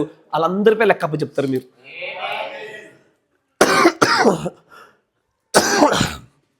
చెప్పాలనుకుంటే ఆమె బంధుత్వాల గురించి ఆమె ఎంతో చెప్పొచ్చు. కానీ ఆమె ఏమన్నా తెలుసా? ఎందుకులే మా ఊళ్ళో స్వభావాలు వేరు, అసలే ఎందుకు వచ్చిన బాధ, నీ జనులే నా జనులు, నీ దేవుడే నా దేవుడు, నువ్వు పాతి పెట్టబడుతాడు, నేను పాతి పెట్టబడతా. ఏం చేసిందామె? ఈమె అత్తగారి వలన తన కుటుంబంలో ఏ స్వభావాలను మలచబడిందో ఈ స్వభావాలు కలిగినటువంటి ప్రజలతో అక్కడే మమేకమవడానికి ఇష్టపడ్డదే కానీ భిన్నమైన స్వభావాలు కలిగిన వారిని తన స్వకీయులని చెప్పుకోవడానికి కూడా ఇష్టపడలే. కుటుంబీకులైనా సరే మరియు స్వకీయులైనా సరే, అంటే నీ బంధువులైనా సరే, స్వభావాలలో ఏకమైన వారు మాత్రమే స్వకీయులుగా ఎంచాలి. కానీ ఇక ఏదో పేరు ఇంటి పేరు కొనసాగింది అని చెప్పి ప్రతోడు బంధువు అయిపోడు. పిన్ని బాబాయ్ అని పిలుస్తారు కాబట్టి ప్రతి ఒక్కడు మన ఇంట్లోకి వచ్చేసి అన్నిటికీ పాలు పంపులు పొందుకోవడానికి వాళ్ళకి అంత అర్హత లేదు. మన ఇళ్లలో ఎవరిని చేర్చుకుంటామో దానికి కూడా నియమాలు పెట్టాయి. ఎసారో ఎవరిని పెడితే వాళ్ళని ఇంట్లోకి తీసుకొచ్చి పెట్టేది కాదు. ఎవరైతే క్రీస్తునందు ఆసక్తి కలిగి సత్యమును కనుగొనడానికి సర్వసత్యమును ఆశించు దేవుడి కృప వీరిపైన కనపరచబడుతుంది, వీరు దేవుని వైపు లాగబడతారేమో అన్న వ్యక్తులను పిలవాలే కానీ ఇక మా బంధుత్వాలు కాపాడుకుంటున్నాము. ఏ బంధుత్వాలు అవి? మళ్ళీ నేచర్ని బట్టి వచ్చే బంధుత్వాలు కాదు, కులాన్ని బట్టి వచ్చే బంధుత్వాలు. అయ్యా మీకు అర్థమవుతుందా? మా పాలోడాడు ఎవడాడు? పాలోడని చెప్పి బంధుత్వం పెట్టుకున్నావు కదా, వాడి మీద లెక్కప్ప చెప్తావా? ఎన్నిసార్లు కలిసావు, ఎన్నిసార్లు కక్క ముక్క తింటివి, ఎన్నిసార్లు సువార్త చెప్తివి? ఉండదు అది. జాగ్రత్త. ఎవరు స్వకీయులు అంటే స్వభావాలలో ఏకీభవించిన వారు మాత్రమే స్వకీయులు, సొంత గృహస్థులుగా ఎంచబడతారు. ఆమేన్. Praise the Lord. ఇప్పుడు ఆదాము యొక్క వంశావళిలో ఒకడికి స్థానమే దక్కల. ఎవడికి? 7వ వాడైనా హానోకు అని రాస్తాడు. Yes or no? యూదా పత్రిక ప్రవక్త గారు చెప్పింది అదేగా. లెక్కించుకుంటూ వస్తే ఆదాము కుటుంబంలో పేరే లేదు వాడిది. ఎందుకు లేదు? వాడి స్వభావం వేరు, వాడి భిన్నము బీజమే వేరు. బీజములు వేరైనప్పుడు వాడు కుటుంబ క్రమంలోకి రాడు, వంశవృక్షాలకు ఎక్కడ వాడు కనీసం బంధువు కూడా లెక్కించబడాడు. మనం మాత్రం కులాలను బట్టి ఎక్కించుకుంటాము, పుట్టుకలను బట్టి ఎక్కించుకుంటాము. రేపు పొద్దున అవసరం పడతాడేమో మరొకరిని ఎక్కించుకుంటారు. పనికి మళ్ళా ప్రతి ఒక్కరిని బంధుత్వం అనే గుంపులో పెట్టుకుంటాడు. వాడు రోమన్ క్యాథలిక్ కూడా అవని, వాడు సంఘశాఖ కూడా అవని, వాడు అసలు అన్యుడవని, వాడు ఘోరాతి ఘోరమైనటువంటి దుష్టకార్యాలు చేసేవాడవని అందరి బంధుత్వ లిస్టులో చేర్చుకుంటాం మనం. దేవుడి పిల్లలేమో అట్లా ఉండదు. దేవుడు ఖచ్చితమైన విభజన చూపిస్తాడు. దేవుని కుమారులు, నరుల కుమార్తెలు. ఏంది విభజన? దేన్ని బట్టిది? వారి పుట్టుక స్వభావాలపైన ఆధారపడిన విభజన ఇదంతా. వేరే ఉండండి, వేరే ఉండండి. ఏడ వేరే ఉన్నాము? ప్రాంతాలను బట్టి, ఊర్లను బట్టి, సంఘాలను బట్టి వేరే ఏం, కానీ మళ్ళీ పెళ్ళి దగ్గర చూస్తే అందరూ కనబడతారు అన్నీ. మళ్ళీ ఇది మీకు స్పెషల్ వంట. ఈ సువార్త పేరు అడ్డం పెట్టుకొని ఇక వాక్యాన్ని అదురుగా చూసుకొని చేస్తున్నటువంటి దౌర్జన్యాలు లేకపోలే. దేవుడు ఒకరోజు అన్నిటికి తీర్పు తీరుస్తాడు. అట్ట చేయొద్దయ్యా. నీకు క్రీస్తు రక్త సంబంధులే మీ కుటుంబీకులు. యేసు ప్రభుని అడిగి, నీ ఎవరైనా నీ కుటుంబీకులు ఎవరు? మీ అమ్మ ఎవరంటే ఆయన ఏమంటాడు? ఎవరది? మరియని పట్టుకొని మా అమ్మ వచ్చింది అంటాడు. ఎవరు నా అమ్మ? ఎవరు నా తండ్రి? ఎవడైతే తండ్రి చిత్తము చొప్పున చేస్తాడో వాడు కదా నా తల్లిదండ్రి, అన్నదమ్ముడు అన్నాడు. ఆయన నియమాలు మార్చేశాడు, కానీ ఆయన మార్చిన నియమాలను బట్టి మన కుటుంబాన్ని మార్చలే. మనం ఇంతవరకు ఆయన మార్చిన నియమాల ప్రకారంగా నేటికి కుటుంబాలు మార్చలే. నేటికి బంధుత్వాల లిస్ట్ అప్డేట్ కాలే. అట్టగే సాగుతుంది. అది మారదిగా. ఎందుకంటే ఆ బీజం నిజంగా దైవ సంబంధమైనప్పుడు ఆయన రక్త సంబంధికులే నా కుటుంబీకులు, ఆయన రక్త సంబంధికులు నా బంధువుల దగ్గర ఆగుతారు. అక్కడ ఇక పుట్టుకతో వచ్చారు కదా, కులంతో వచ్చారు కదా, ఇంటి పేరుతో వచ్చారు కదా, ఇక ఒకప్పుడు మిమ్మల్ని పిలిచారు కదా, ఇప్పుడు మేము మళ్ళీ వెళ్ళాలి కదా అని ఈ పనికి వాళ్ళ బంధాలు పెట్టుకున్న వాళ్ళందరూ కూడా వాక్యాన్ని అదునుగా తీసుకొని ఏదో ఒక రకంగా వీళ్ళు చేస్తున్న కార్యక్రమాలు తప్ప ఏమి లేదాడా. కానీ ఈ కుటుంబ క్రమంలో గుణలక్షణాలు, స్వభావాలు మాత్రం ఏకీభవించబడిన వారిని కుటుంబాలుగా ఎంచాలి. ఇట్లా ఎంచుచున్న క్రమంలో మనం పిల్లల పోషణ గురించి ప్రత్యేకంగా కొంత భాగాన్ని కనిపెట్టాం. మనం ఎస్ఆర్లో పిల్లల యొక్క పెంపకాన్ని గురించి ఒక ప్రత్యేకమైన భాగాన్ని కనిపించాం. ఎస్ఆర్నో బైబిల్లో బాల్య దశలో ఉండగా బాగా దెబ్బలు తిన్నది ఎవరు చెప్పండి?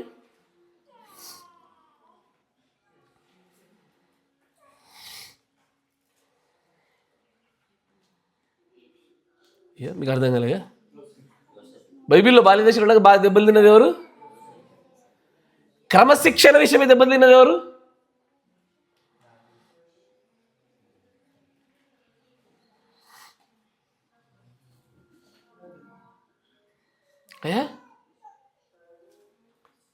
క్రమశిక్షణ విషయం దెబ్బలు తిన్నది ఎవరు బాగా?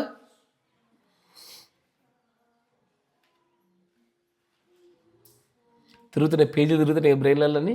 ఎక్కడ ఎవరు ఎవరు ఎవరు ఎవరు ఎవరో ఒకడు ఎక్కడ చూడ దాగి ఉంటాడు. ఎవరాళ్ళు? కౌనయ్యే ఇజ్రాయేలులందరూ. ఎందుకంటే దేవుడు ఇజ్రాయేలులకు ఒక గొప్ప ఆజ్ఞ ఇచ్చాడు. ఏ కుమారుడైనా ఏ కుమార్తె అయినా సరే తన తల్లిదండ్రులు వారిని మార్చుట కొరకై కొన్ని ప్రయత్నాలు చేసిన తర్వాత కూడా వాడు ఇంకనూ అలాగే మొండివాడైతే గనక ఊరు గవిని ఎద్దుకు వాడిని తీసుకొచ్చి పెద్దల ఎదుట పెట్టి, ఇదిగో ఈ నా కుమారుడు నా మాట వినటంలో వీడు మొండివాడు అయినాడు గనక ఇగో ఈతగాని ఇక్కడ పెడుతున్నాము అని చెప్పగానే తర్వాత జరిగే కార్యక్రమం ఏంటిది? నెక్స్ట్ ఏంటి జరుగుతుంది? రాళ్లతో కొట్టి చంపడమేనా? అంటే ఏ ఒక్కరికో సంబంధించింది కాదు, ఇజ్రాయేలు వంశమంతటికి సంబంధించిన ఆజ్ఞ కట్టడా. Yes or no? అంతేనా కదా? ఇంతకీ పిల్లల్ని ఎట్ట పెంచాలా? ఎట్ట పెంచాలయ్యా? నీ స్వభావం ఏమో రాజస్వభావము, నీ పిల్లవాడిదేమో చిల్లర స్వభావం వచ్చింది. ఇప్పుడు మార్చాలా? ఎట్ట మారుద్దాము? ఎట్ట మారుస్తారు తల్లి? నువ్వు గుస్ అని పడుతుంది రీ. చెప్ సైలెంట్ అనుకోండి. ఎట్లా మారుస్తారు? ఏంటది? వాక్యానుసారమైన సమాధానాలు చెప్పండి అయ్యా. బెత్తంతో సరి చేయాలా? Yes or no? ఎవరు సరి చేయాలా? తల్లిదండ్రులు సరి చేయాలా? ఇంతకీ పాస్టర్ సరి చేయొచ్చా? పాస్టర్ కొట్టచ్చా? బైబిల్లో ఉందా చెప్పండి? పిల్లలు తల్లిదండ్రులకి ఎక్కువ భయపడాలా, పాస్టర్కి ఎక్కువ భయపడాలా?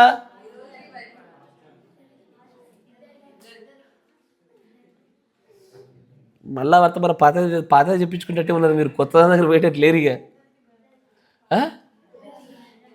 ఇద్దరిలో ఎవరికి ఎక్కువ భయపడాలా? బైబిల్లో వాక్యం ఉందా? రోమపత్రిక 13వ అధ్యాయం ఉందా? ఏమని?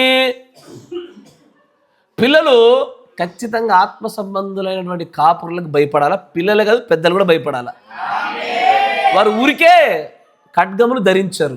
ఎస్ఆర్నో? ఖచ్చితంగా అదే పిల్లలు తమ తల్లిదండ్రులకు భయపడాలి. సరే, ఏ తల్లి అయినా ఏ తండ్రి అయినా సరే తమ పిల్లల పైన బెత్తం వాడలేదు అనుకోండి, అయ్యా, తమ పిల్లల పైన బెత్తం వాడనటువంటి తల్లిదండ్రులు బైబిల్ ఏమని చెప్తుంది అయ్యా?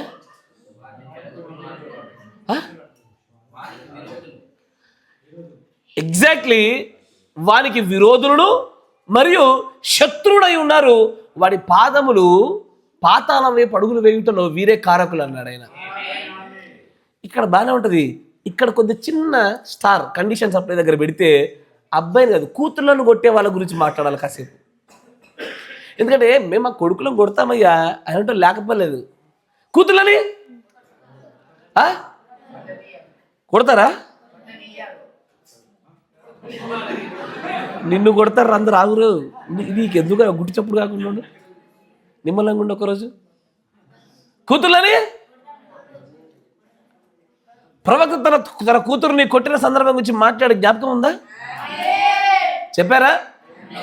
ఒకవేళ నా కూతురే కనుక ఇలాగే పబ్లిక్లో ఆ బీచ్లో నిలబడి ఆ చిన్న బికినీ వస్త్రాలు వేసుకుని కనుక ఉంటే కనుక I will give her 2 good skin tans అంటాడు ఆయన. ఆ యొక్క గన్తో క్లీన్ చేసేటువంటి సన్నటి ఇనుప చువ్వను పట్టుకొని 2 తీతలు తీస్తాను అన్నాడు ఆయన. ఎవరిని? అమ్మాయినా అబ్బాయినా? మన దగ్గర ఎవరిని కొట్టద్దు? అమ్మాయిని కొట్టద్దా అబ్బాయిని కొట్టద్దా? వీళ్ళు బాగా కసిగచ్చారు పాప. అన్యాయం జరుగుతూ ఉంటుంది వీళ్ళకి. అయ్యా, ఈ హిందుత్వపు పోకడలు, ఆ పాత చప్పిడి చింతకాయ రుచులు బంద్ చేసేయండి. వర్తమాన వాక్యం ఎలాగూ చెప్తుందో అలాగూ పిల్లల్ని పెంచండి. అది అబ్బాయి అయినా అమ్మాయి అయినా సరే వారి మార్గములు జీవం వైపు అడుగులు వేయినట్లుగా వాక్యానుసారంగా మంచిని దృష్టిలో పెట్టుకొని వారి దండించుట వారికి మంచిది, క్షేమకరం, ఆరోగ్యం అన్నాడు ఆయన. అది వారి తలపైన పోయబడుచున్నటువంటి తైలాభిషేకము అన్నాడు ఆయన. ఎస్ఆర్నో? ఈ తెలియక దీనిపైన భిన్నమైనటువంటి స్పందనను స్పందించేవారు లేకపోలేదు. బైబిల్ వాక్యం తెలియక కొంతమంది కూతురు కొట్టద్దని, కొంతమంది తల్లిదండ్రులకి భయపడాలి, పాస్టర్కి భయపడద్దని. ఇది మూర్ఖత. వాక్యం పైన వాళ్ళకి పట్టు లేక మాట్లాడే మాటలు. కానీ అట్లా కాదు. దేవుడు అంచాడు ఎవరినైనా సరే వాక్యానుసారంగా పెంచుటలో ఇదే మార్గం అన్నాడు. కానీ ఇలాగ దండించుటలో ఎంత ఘోరంగా దండించమని చెప్పాడో దీన్ని మాత్రమే చూసాము. ఎస్ఆర్నో? ఇప్పుడు దండించుటలో హద్దులను కూడా చూడాలి కొద్దిగా. ఎస్ఆర్నో? జాగ్రత్తగా ఉంచు. లేఖన ప్రకారంగా ముందుకు సాగిపోదాం.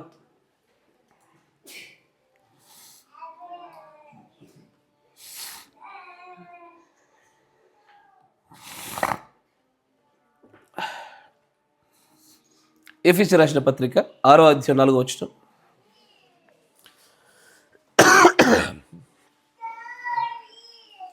ఎఫెసీ రాసిన పత్రిక.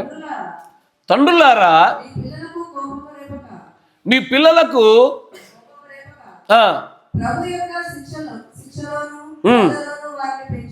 జాగ్రత్తగా గమనించు. ఇప్పుడు ఏ విశ్వాస అయితే తన పిల్లలను దెబ్బ కొట్టకుండా పెంచుదామని ప్రయత్నం చేస్తాడో, ముసలిలో మాట్లాడినట్టుగా మిమ్మల్ని కొట్టే పెంచే మాటలు చూసారా, వీళ్ళందరూ వర్తమాన విరోధులే.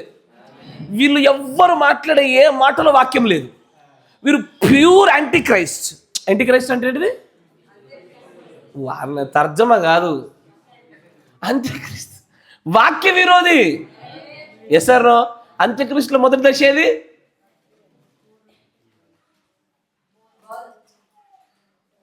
అంత్యక్రీస్తులో మొదటి దశ. అంత్యక్రీస్తు 3 దశల్లో ఉంటాడు కదా. ఎస్ఆర్నో? 1 అంత్యక్రీస్తు వాక్య విరోధిగాను, 2 అబద్ధ ప్రవక్తగాను, 3వది మృగముగాను. మీరు మర్చిపోద్దమ్మా, జాగ్రత్త.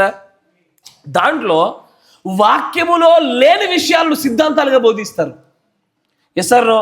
వాక్యం ఏం చెప్తుందంటే ఏ తల్లి అయినా ఏ తండ్రి అయినా సరే తమ పిల్లలు కనుక దండనలో పెంచకపోతే వారు తల్లిదండ్రులే కాదు. అసలు వారు వర్తమానాన్ని నడిపించలేనటువంటి వాక్య విరుద్ధమైన అంత్యక్రీస్తుల పిల్లలను ఖచ్చితంగా వారి శిక్షణలో పెంచాలా.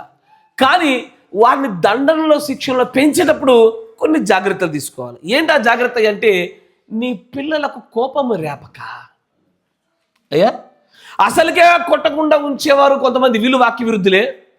ఇక కొట్టడానికి అనుమతి ఇచ్చారు అని చెప్పి తీసి బండకేసి గుద్దే వాళ్ళు ఉన్నారు. వీళ్ళు వాక్య విరుద్ధులే. మీరు వింటున్నారా? ఎక్కడో బ్యాలెన్సింగ్ రావాలా అని అంటాడు. మీ పిల్లల్ని కొట్టేటప్పుడు సాగతీయండి, రబ్బరు తీయండి తీయండి తీయండి తీయండి. ఎక్కడ దాకా తీయాలి? తెగేదాకా లాగొద్దు. తెగుతుంది అనగానే దగ్గర తీసి ఓకే ఓకే ఓకే ఓకే అనాల. ఎస్ సార్, నిన్ను మాత్రం వదలరా నేను అని అంటాడు. మీ పిల్లలకు కోపము రేపక ప్రభు యొక్క శిక్షలోను బోధలోను వారిని పెంచాల. ఇది విధానం, దీనికి హద్దు. అది కొట్టమని చెప్పింది వాక్యమే. అలా అని వారు కోపపడినట్లుగాను అది హద్దు దాటి మీరినట్లుగా చేయకుండా జాగ్రత్తగా చేయడానికి దేవుడు వాక్యం అనుమతించింది. అంతేగాని ఏనాడు కూడా వాక్యం పిల్లల్ని కొట్టి చంపమని చెప్పదు. Yes or no?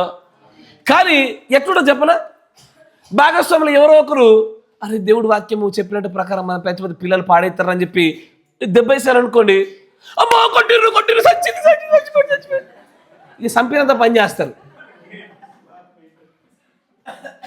ఇక చంపినంత పని చేస్తారు. వాక్యం ఎప్పుడు చంపడానికి అనుమతించదు.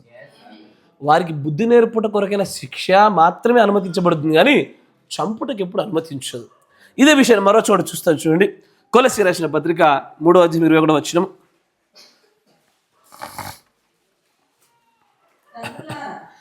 తండ్రులారా,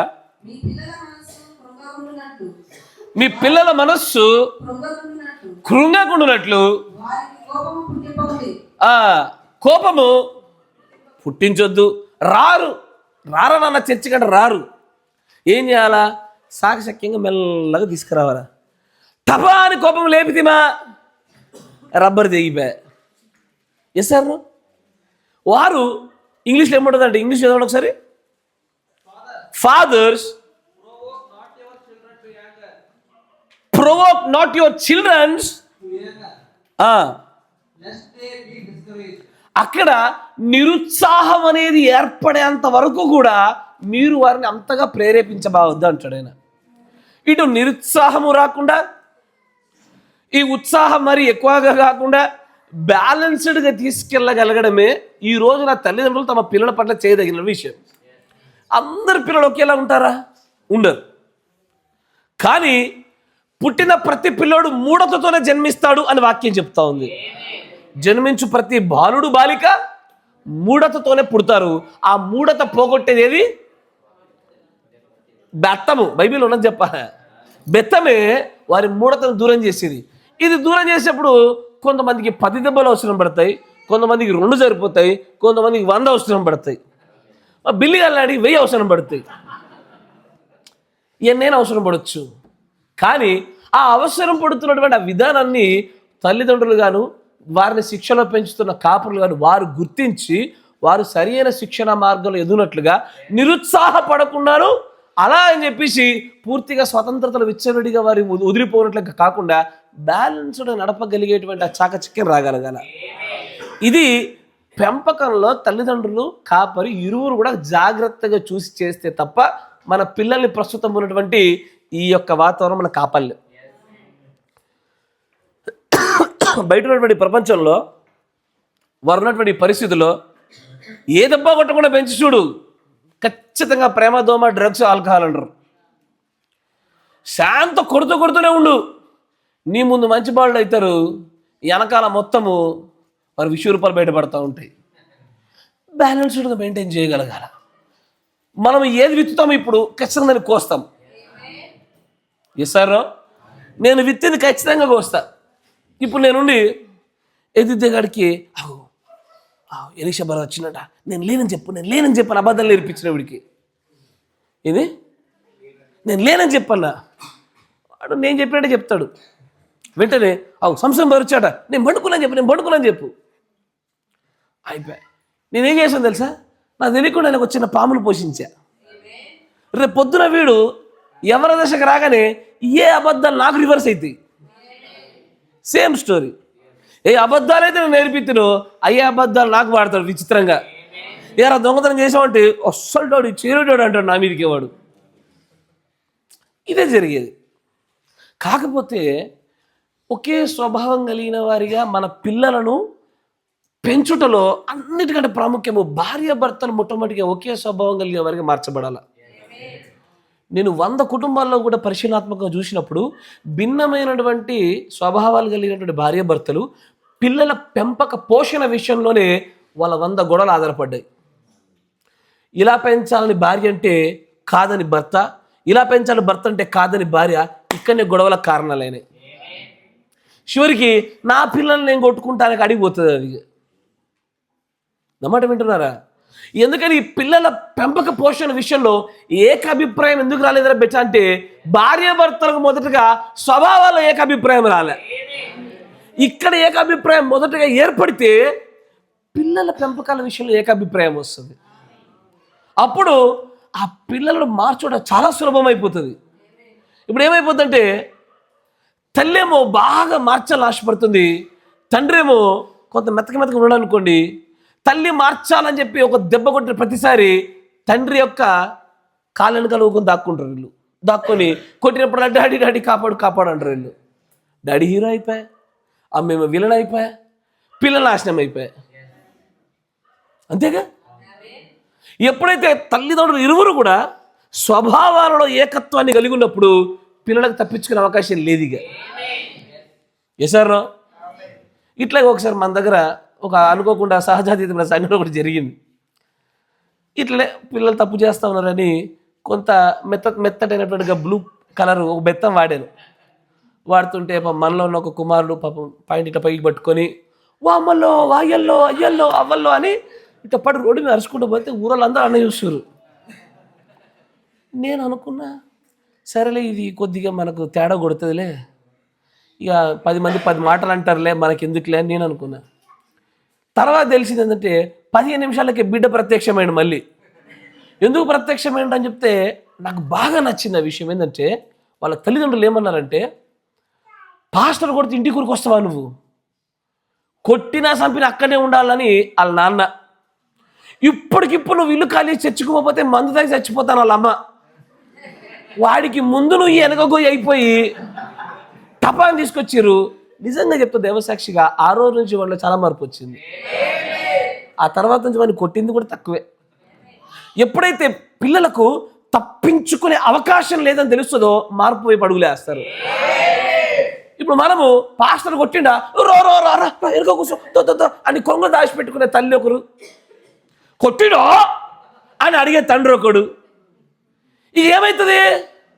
అమ్మ ఈ పాస్టర్ బాధ తప్పించుకోవాలంటే అమ్మ నాన్నలుగా దూరాలని నీళ్ళకి తెలిసిపోయా. కానీ మంచి విషయమే మనం ప్రయత్నం చేస్తూ ఉన్నాము.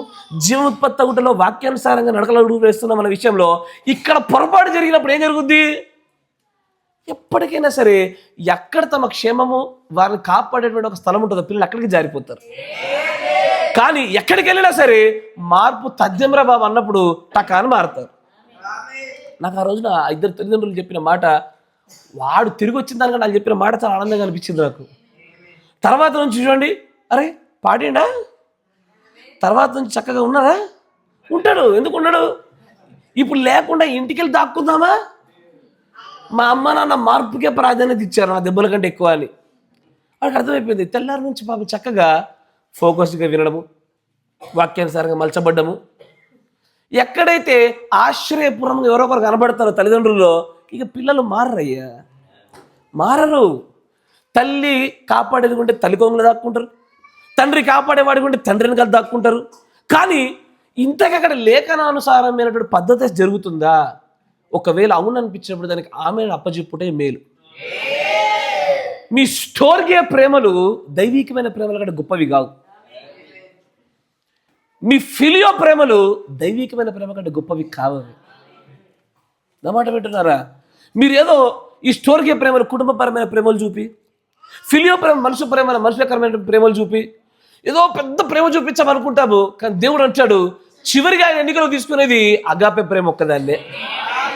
అగాపే ప్రేమ వాక్యానుసారమైనది మరియు సరిచేయుటతో ముడిపెట్టబడిందే ఉంటుంది. సరిచేట్లో కొద్ది నొప్పి, ఇరుకు, బాధ, ఇబ్బంది ఉంటుంది. ఎస్ఆర్నో బైబిల్లో ఒక స్త్రీ ఉంటుంది. ఆమెకు పేరు తెలుసా? The women of curiosity, the lady of curiosity. దీన ఎవరు?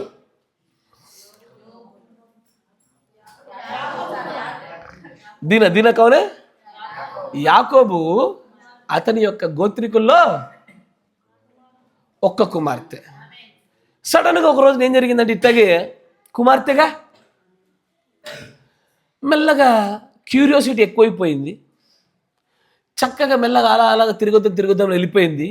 తీరా చూసరికి తన నెత్తి మీద వేసుకున్నటువంటి పాపము, తన గుండా జరిగిన దోషం అంతా ఇంత కాల గొప్ప యుద్ధాలకు దారి తీసింది అది. Yes, the women of curiosity will always destroys the families. పిల్లల్ని పెంచాలా?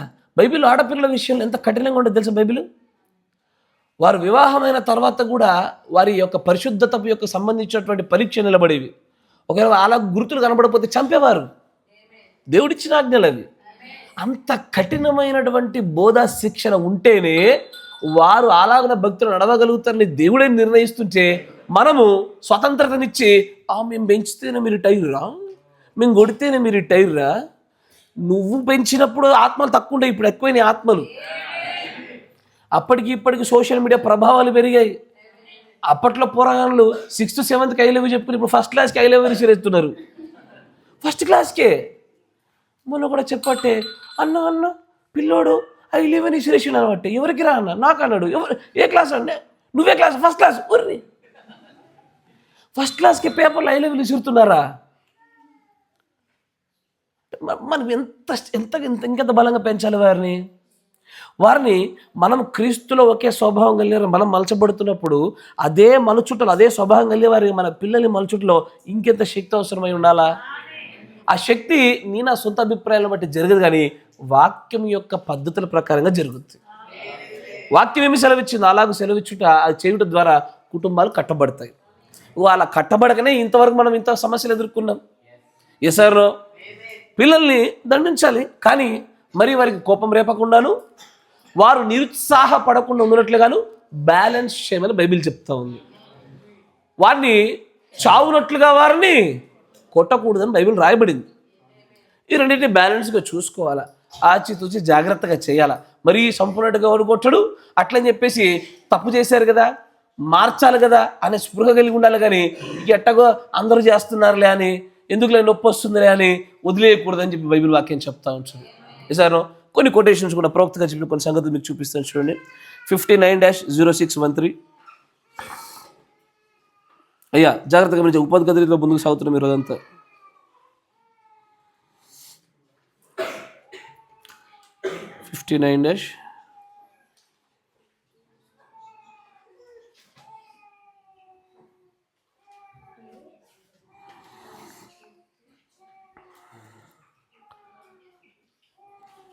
దాంట్లో 95 పేరు చూడండి.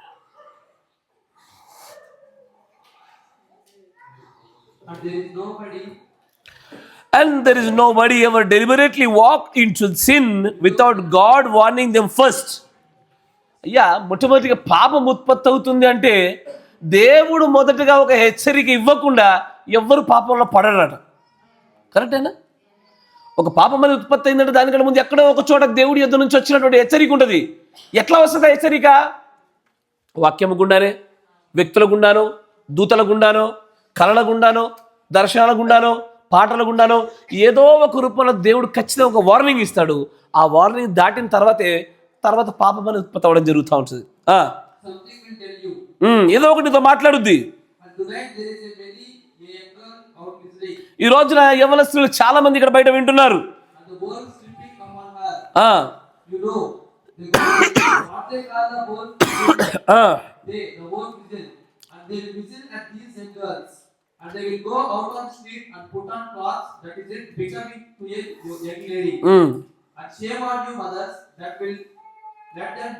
అక్కడ తోడేలు యొక్క శబ్దము లాంటి ఒక శబ్దం గురించి మాట్లాడుతూ, అలాంటి శబ్దములు వచ్చినప్పుడు యవ్వన స్త్రీలు ఒక ప్రత్యేకమైన వస్త్రాలు వేసుకుని బయట తిరుగుతున్నారు. స్త్రీలు స్త్రీలు జాగ్రత్త, ముఖ్యంగా మీకు చెప్తున్నాను నేను, ఏమని అనుకోండి, మీ కూతురు కనుక వాక్యానుసారమైన వస్త్రాలు వేసుకోవట్లేదంటే మీకు సిగ్గు లేదన్నాడు ప్రవక్త. ఏం లేదు? సిగ్గు లేదు మీ బ్రతుకులకు. నీ కూతురు కనుక వాక్యానుసారమైన వస్త్రాలు వేసుకుంటారు, నీ పెంపకాలు లేకపోతే అని అంటాడు. షేమ్ ఆన్ యు మదర్స్, తల్లులారా మీకు సిగ్గు లేదు. That will let them do it, అలాగూ చేయించుచున్న వారికి అంటాడు ఆయన. తర్వాత నేను వచ్చినటువంటి ప్రాంతంలో నిరక్షరాస్యత అంటే చదువు లేనటువంటి విధానాన్ని గురించి మాట్లాడితే కనుక ఇక్కడ చాలా పాతకాలపు ఆ తల్లులు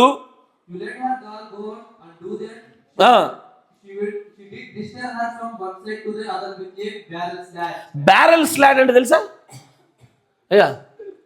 ఆ పాతకాలపు తల్లులంట ఒకవేళ తమ కూతుర్లే గనక ఈ రోజున పిల్లలు చేస్తున్న తప్పిదాలు ఆ రోజున చేస్తే, బ్యారెల్ అంటే చూడండి మన పాత వైన్లు పోసేటువంటి కర్రతో చెక్కిన ఇట్లుంటుంది, ఇట్లా కర్రలతో వేసేది ఉంటుంది కదయ్యా, గానుగ టైపు ఇట్లా దొడ్డు దొడ్డు చెక్కలు ఉంటాయి.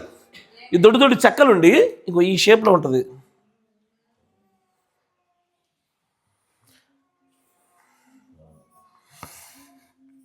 ఇట్లా ఉంటాయి ఇవన్నీ చెక్క, ఇట్లా వరుసగా పొడుగు ఉంటుంది, దట్టంగా కుదమట్టంగా ఉంటుంది. అట్లాంటి ఒక బ్యారెల్ స్లాట్ తీసుకొని బొబ్బలు వచ్చినట్టు కొట్టేదట. పాతకాల బొమ్మలు, పాతకాల పెంపకాలు. మన దగ్గర విచిత్రమైన డైలాగులు ఏమని, మేము అట్ట కొడితేనే ఇట వెరిగిర్రా అని. ప్రవక్త ఏమో అప్పటికప్పుడు అట్ట కొట్టిరు కాబట్టి బాగున్నారు, ఇప్పుడు లేదు కాబట్టి ఇట్లా పాడినారు అంటుంటే మన దగ్గర వర్తమాన విరుద్ధమైన మాటలు మాట్లాడతాం మనం. మన పేరుకు వర్తమాన ప్రజలమే కానీ వర్తమాన మాటలు మాట్లాడాం మనం. మేము కొడితేనే ఇట్లా అయ్యారా, మీరు కొట్టుండి ఇంకా బాగా అయ్యేవారేమో, వర్తమాన ప్రకారం కొట్టుండి ఇంకా బాగా అయ్యేవారేమో. కొట్టగట్ట తయారైంది మనం అని అంటాడు. ఆ పాతకాలపు తల్లులు ఆ బ్యారెల్ స్లాట్ తీసుకొని కొడుతుంటే ఇట్ విల్ బ్లిస్టర్ తెలుసుగా, బొబ్బ నీటి బొబ్బల్లాగా వచ్చేసి బొబ్బలు కట్టేవాట. ఈ రోజున తల్లులు అంత బలీయమైనటువంటి పెంపకాలు లేకపోవడం వల్లే ఆడపిల్లలు ఫస్ట్ పాడయ్యేది. ఒక్కసారి ఒక సర్టైన్ ఏజ్ దాటగానే, the flower of her age దాటగానే సాధారణంగా తండ్రి చెయ్యడు, వేయబుద్ధి కాదు, ఎసారో. కానీ ఆ ఫ్లవర్ ఆఫ్ హర్ ఏజ్ రావడానికంటే మునిపే సరైన ప్లాట్ఫామ్ పడాలా తండ్రి చేత. ఆ తర్వాత తండ్రి సైడ్ అవ్వాలా, తల్లి చూసుకోవాలా, అది కొంత గౌరవప్రదంగా ఉంటుంది. కానీ ఆ ఫ్లవర్ ఆఫ్ ఏజ్ రావడానికంటే మునిపే మా బిడ్డకి ఏం తెలుసు, ఆ పిల్ల నోట్లో వెళ్ళి పెడితే అమ్మో ఏం తెలియదు అమాయకురాలు, ఏలు పెట్టి మొత్తం నీ దేహాన్ని తినేస్తారు ఈ రోజున. అట్టున్నారు ఈ రోజున పిల్లకాయలు. కానీ అయ్యా నాకెందుకో మన కుటుంబాల్లో పెంపకానికి ప్రవక్త గారు చెప్తున్న కుటుంబ పెంపకాలకి చాలా భిన్నమైనటువంటి తేడాలు కనబడుతూ ఉన్నాయి. మన విశ్వాసాలకి ప్రవక్త చెప్తున్న విశ్వాసాలకి చాలా వ్యత్యాసాలు కనబడుతూ ఉన్నాయి. బహుశా అందుకేనేమో ప్రవక్త ఆశించినటువంటి ఫలాలు మన పెంపకాలు మనం పొందుకోలేకపోతున్నామన్న నా బలీయమైన నమ్మకం. ఇది కొంచెం కఠినమైనదే. అలానే పిల్లల్ని నిరుత్సాహపరచకూడదు, చావాలని శిక్షించకూడదు, వారికి కోపము రేపకూడదు. అట్ ద సేమ్ టైం వారిని తప్పిదంలో నుంచి, పాపం నుంచి వారు బయటకు వచ్చినట్లుగా కొన్ని కార్యక్రమాలు చేయాల్సిందే. వర్తమాన ప్రకారం కుటుంబాలు కట్టకపోతే ఇంకెప్పుడు కడతాం ఇక? అయితే కుటుంబాలలో వర్తమానం అని ఉంచుకోండి, లేదా అది కుటుంబం అని పిలువటం మానేసేయండి. ఎందుకంటే వర్తమానము లేని చోట క్రీస్తు అధిపతిగా కుటుంబానికి నిలబడ్డు. మీరు అంగీకరిస్తున్నారా? ఎక్కడైతే ప్రవక్త చెప్పిన వర్తమానం ఉంటుందో అక్కడ మాత్రమే ఆ కుటుంబానికి నిజమైన యజమానుడు క్రీస్తు. లేదు నా కుటుంబంలో నేను వర్తమానం చెప్పినట్టుగా నడవను, ప్రవక్త చెప్పినట్టుగా నేను పాటించను, ఇవన్నీ చేయను, కానీ నా కుటుంబం మాత్రం వెంటనే మెసేజ్ కుటుంబం అనుకోవాలి, నాకు మాత్రం క్రీస్తు అధిపతిగా ఉండాలంటే భ్రమ. అది అట్లా జరగదు. ఒకసారి ఆ పాతకాలపు తల్లులు అన్నట్టుగా ఆ బ్యారెల్ స్లాట్ తీసుకొని 2 ఎపిసోడ్లు తీసుకోండి. 3వ ఎపిసోడ్లో మీకు కొత్త పుత్రుడు కొత్త పుత్రికి పుడుతుంది. మీకు అర్థం కాలేదా? ప్రవక్త ప్రత్యక్షత మీకు అనుగ్రహించబడరు కాక. అయ్యా నా తాపత్రయం వల్ల ఒకటే, నాకు ఈ పూర్వకాలపు తల్లుల యొక్క మిగతా ఈ హిందూ లోకము మన చుట్టూ ఉన్న ప్రాంతీయతను బట్టి కుటుంబాలు కట్టబడకూడదు, పిల్లలపై పెంపకంగానే పోషణ ఉండకూడదు. వర్తమాన ప్రకారంగానే కుటుంబాన్ని కడదాం, వర్తమాన ప్రకారంగా పెంచుతాము. తప్పిదంలో ఏం చేయమన్నది వర్తమానం అదే చేద్దాం, ఒప్పులు ఏం చేయమన్నది అదే చేద్దాం. అన్ని చోట్ల వర్తమానం చెప్పినట్టుగానే చేద్దాము. వర్తమానానికి బయట ఒక అడుగు ముందుకు దాటి పోవద్దని చెప్తా ఉన్నాను నేను. మన కుటుంబ వ్యవస్థ మొత్తం వర్తమాన ప్రకారంగానే కడదామంటున్నా. మీకు అంగీకారమేనా? అలాగు కడితేనే రేపటి దినాన మీ పైన పరిశుద్ధాత్మ బాప్తిజం అని చెప్పబడిన ఈ వర్తమాన ప్రకారం మీరు పాస్ అయ్యేది. లేదనుకో పురుషుడా యజమాడ ఫస్ట్ నిన్నే క్వశ్చన్ అడిగే దేవుడు, నా వర్తమాన ప్రకారంగా కుటుంబాన్ని కడితివా, నా ప్రవక్త ద్వారా నీకు సెలవివ్వబడినటువంటి సూచన ప్రకారం కడితివా, లేదా నీకు నువ్వేదో కట్టేసుకొని ఇది గృహమని, ఇది యెహోవా సుప్రీం లీడర్ నీకు నువ్వు అనుకుంటివా? వర్తమానం లేని చోట క్రీస్తు లేడు. అంగీకారమేనా? వర్తమాన ప్రకారంగా కుటుంబాలను కడదామయ్యా. God bless you. దినములు దీవించును గాక. మిగిలిన సంగతుల్ని దేవుడు అనుగ్రహించుకుని ముందుకు సాగిపోదాం. ప్రార్థన చేసుకుందాం.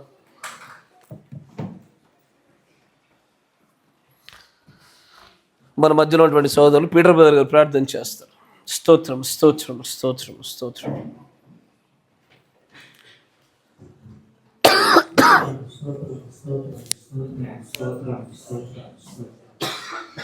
పరిశుద్ధుడా,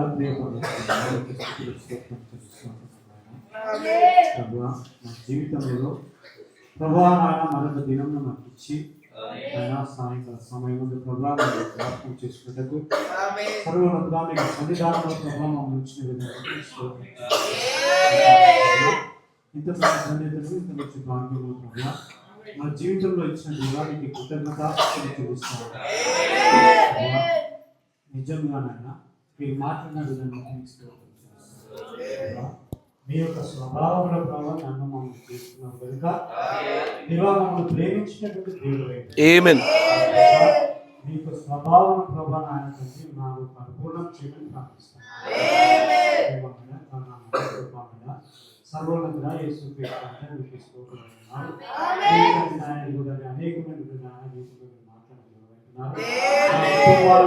అనేకమైన ప్రభా తండ్రి యేసు క్రీస్తు రాజా ప్రభా ఇదిగో దేవాలయంలో తల్లి వివాహం చేసుకున్న వారు ఎటువంటి నాయన భాగస్వామిని ప్రభా ఎన్నుకోవలసి ఉంటున్నారు ప్రభా ఆయన నిజంగా ఆ స్వభావానికి తగినటువంటి నాయన వ్యక్తిని ప్రభా ఎన్నుకోవచ్చు సహాయం జాగ్రత్త ప్రభా జీవన ప్రభా నాయన నిజంగా నా తండ్రి మా యొక్క తండ్రి ప్రవర్తనలో ప్రభా మా యొక్క ఆలోచనలోను ప్రభా జీవించినట్టు నీకు జీవితంలో ప్రభా ఇదిగో నాయన మీకు తండ్రి నాయన గుణలక్షణంలో ప్రభావం వెల్లడి చేయడం సహాయం ప్రేమ మాట మా యొక్క బంధువులు మా యొక్క తండ్రి స్నేహితులు ఎవరో ప్రభా మీరు తెలియజేసిన విధానం మీకు రక్తంలో మీ యొక్క రక్తంలో కడుగబడుతుంది నాయన యేసు క్రీస్తు రాజా మీ స్వభావాన్ని కలిగి ఉన్న వారి ప్రభా నా తండ్రినైనా మా బంధువులు మా స్నేహితులు అయిపోతున్నాను యేసు క్రీస్తు రాజా మీకు స్తోత్రం చెల్లిస్తున్నాను. మా కుటుంబాలలో ప్రభా యేసయ్యా మీకు స్తోత్రం చెల్లిస్తున్నాను. కుటుంబం ఏ విధంగా మేము కట్టుకోవాల్సి ఉంటున్నామో అది ఎప్పుడు ప్రభా కుటుంబంగా పిలువబడతా ఉన్నదో ఓ యేసయ్యా మీకు స్తోత్రం ఉన్నా మీకు వాక్యములకు ఈ రోజుల్లో ప్రభా వ్యతిరేకంగా చేసినప్పుడు నాయన ఇదిగో తల్లి భార్య భర్తలు ప్రభా ఇదిగో నాయన వారికి అభిప్రాయ భేదాలు ప్రభావ ఉన్నప్పుడు స్తోత్రం అన్నా కుటుంబంగా పిలువబడాలని సందేశించిన దేవుడు ముందుగా యేసుక్రీస్తు రాజానికి స్తోత్రం మీ రక్తంలో కడిగబడిన వారై ఏకాభిప్రాయానికి వచ్చుటకు సహాయం విషయంలో ప్రభా మేము తీసుకునే ప్రతి నిర్ణయంలో నాయన ఇదిగో పిల్లల పెంపకం విషయంలో కూడా ప్రభా వారు ఏ విధంగా పెంచాలో నాయన తండ్రి తెలియజేసినట్టు దేవుడు అంటున్నారు. జీవన ప్రభా జీవనపతి క్రీస్తు రాజా ఆ తండ్రి ఆ క్రీస్తు విరోధమైనటువంటి నాయన వాక్య విరోధమైనటువంటి కార్యములు ప్రభా అటువంటి ఆలోచనలు ప్రభా యువతను మాకు రానివ్వకుండా సహాయం నాయన పిల్లల పెంపకంలో ఆ పెద్దల్ని వాడని ప్రభా విరోధన నాయన ప్రభా విషయానికి స్తోత్రం అన్నారు వాడు పాతాళములకు వెలుగుకు ప్రభా నాయన అనుమతించిన వారంగా ఉంటున్నాం నాయన జ్ఞాపకం చేసుకునండి. వీటన్నిటిని మేము సరిచేస్తున్నట్టు కృప చూపండి ప్రభా. మీకు సహాయం లేకుండా మీకు కృప లేకుండా మేము ఏది చేయలేము కనుక సహాయం తెచ్చి మన జీవితంలో ప్రభా మార్చుకున్నట్టు నాయన మీలో ప్రభా తండ్రి నాయన తండ్రి యేసుక్రీస్తు రాజాను పరిపూర్ణం అవుటకి మేము వచ్చి ఉంటున్నారు నాయన విన్నదాన్ని మేము విడిచిపెట్టుకున్నట్టు ఆ ప్రకారంగా ప్రభా మీరు జీవించినట్టు నాయన ఓ ప్రభా తండ్రి మార్పులు మా జీవితంలో దయచేయడానికి క్రియల రూపంగా ప్రభా తండ్రి నాయన నాయన ఇదిగో వినదాన్ని క్రియల రూపంగా ప్రభా మేము దాన్ని పెట్టడం సహాయం స్తోత్రాలను అంతిమంగా ప్రభా మీకు భార్యను ప్రభా తండ్రి మీరు ప్రేమించిన దేవుడు అంటున్నారు ప్రభా. యేసయ్య మీ స్వారూప్యంలో ప్రభా ఇదిగో తను మలుచుకున్నట్టుకు నాయన సహాయం ఇచ్చేయండి. యేసయ్య మీ స్వభావం ప్రభా ఇదిగో మీ భార్యలో ఉంచుటకు సహాయం ఇచ్చేయండి. ఓ ప్రభా మీలో నుంచి తీయబడినది కనుక ప్రభా ఓ యేసయ్య మీకు స్తోత్రం అన్నారు. ఆ యొక్క గుణలక్షణాలను ప్రభా కలిగి ఉండకు సహాయం ఇచ్చేయండి తండ్రి. ఇది మొదలుకొని ప్రభా ఓ యేసయ్య మీకు స్తోత్రం అన్నారు. మీ యొక్క స్వభావం మీ యొక్క గుణలక్షణాలను ప్రభావం వ్యక్తపరిచే పిల్లలుగా నాయన సహాయం ఇచ్చి సమస్త విషయంలో మీరు తోడు ప్రభా మీరు జ్ఞాపకం చేసుకున్నాను. ఇదిగో బలహీనుడు ప్రభా బలపరిచిన దేవుడు ఇదిగో తండ్రి ప్రభా యేసుక్రీస్తు రాజు తండ్రి అన్నాడు. ఇదిగో తండ్రి ప్రభా అనారోగ్య పరిస్థితులు కూడా వేస్తున్నాను పెంచున్నాను. రక్తం ప్రభా నాయన ఇదిగో తీసుకుని వచ్చింది నాయన. ఇదిగో ప్రభా యేసుక్రీస్తు రాజా ఇదిగో ప్రభా మీరు పొందిన దెబ్బల చేత మాకు స్వస్థత కనుక కలువరిలో ఎప్పుడూ నాయన ఆ స్వస్థత తండ్రి ఇదిగో తండ్రి కార్యం మీరు ముగించిన దేవుడు. ఇదిగో ఇప్పుడు ప్రభా యేసుక్రీస్తున్నామన్నా మీ దాసులకు సంపూర్ణ విడుదల కలుగుతుంది. బలపరచండి నాయన నిలబెట్టుకుని నాయన ఇదిగో శక్తినిచ్చి నాయన ప్రభా తండ్రి నన్ను తృప్తిపరిచిన చూడమంటున్నాను. స్తోత్రం చెల్లిస్తా ఉంటున్నాను.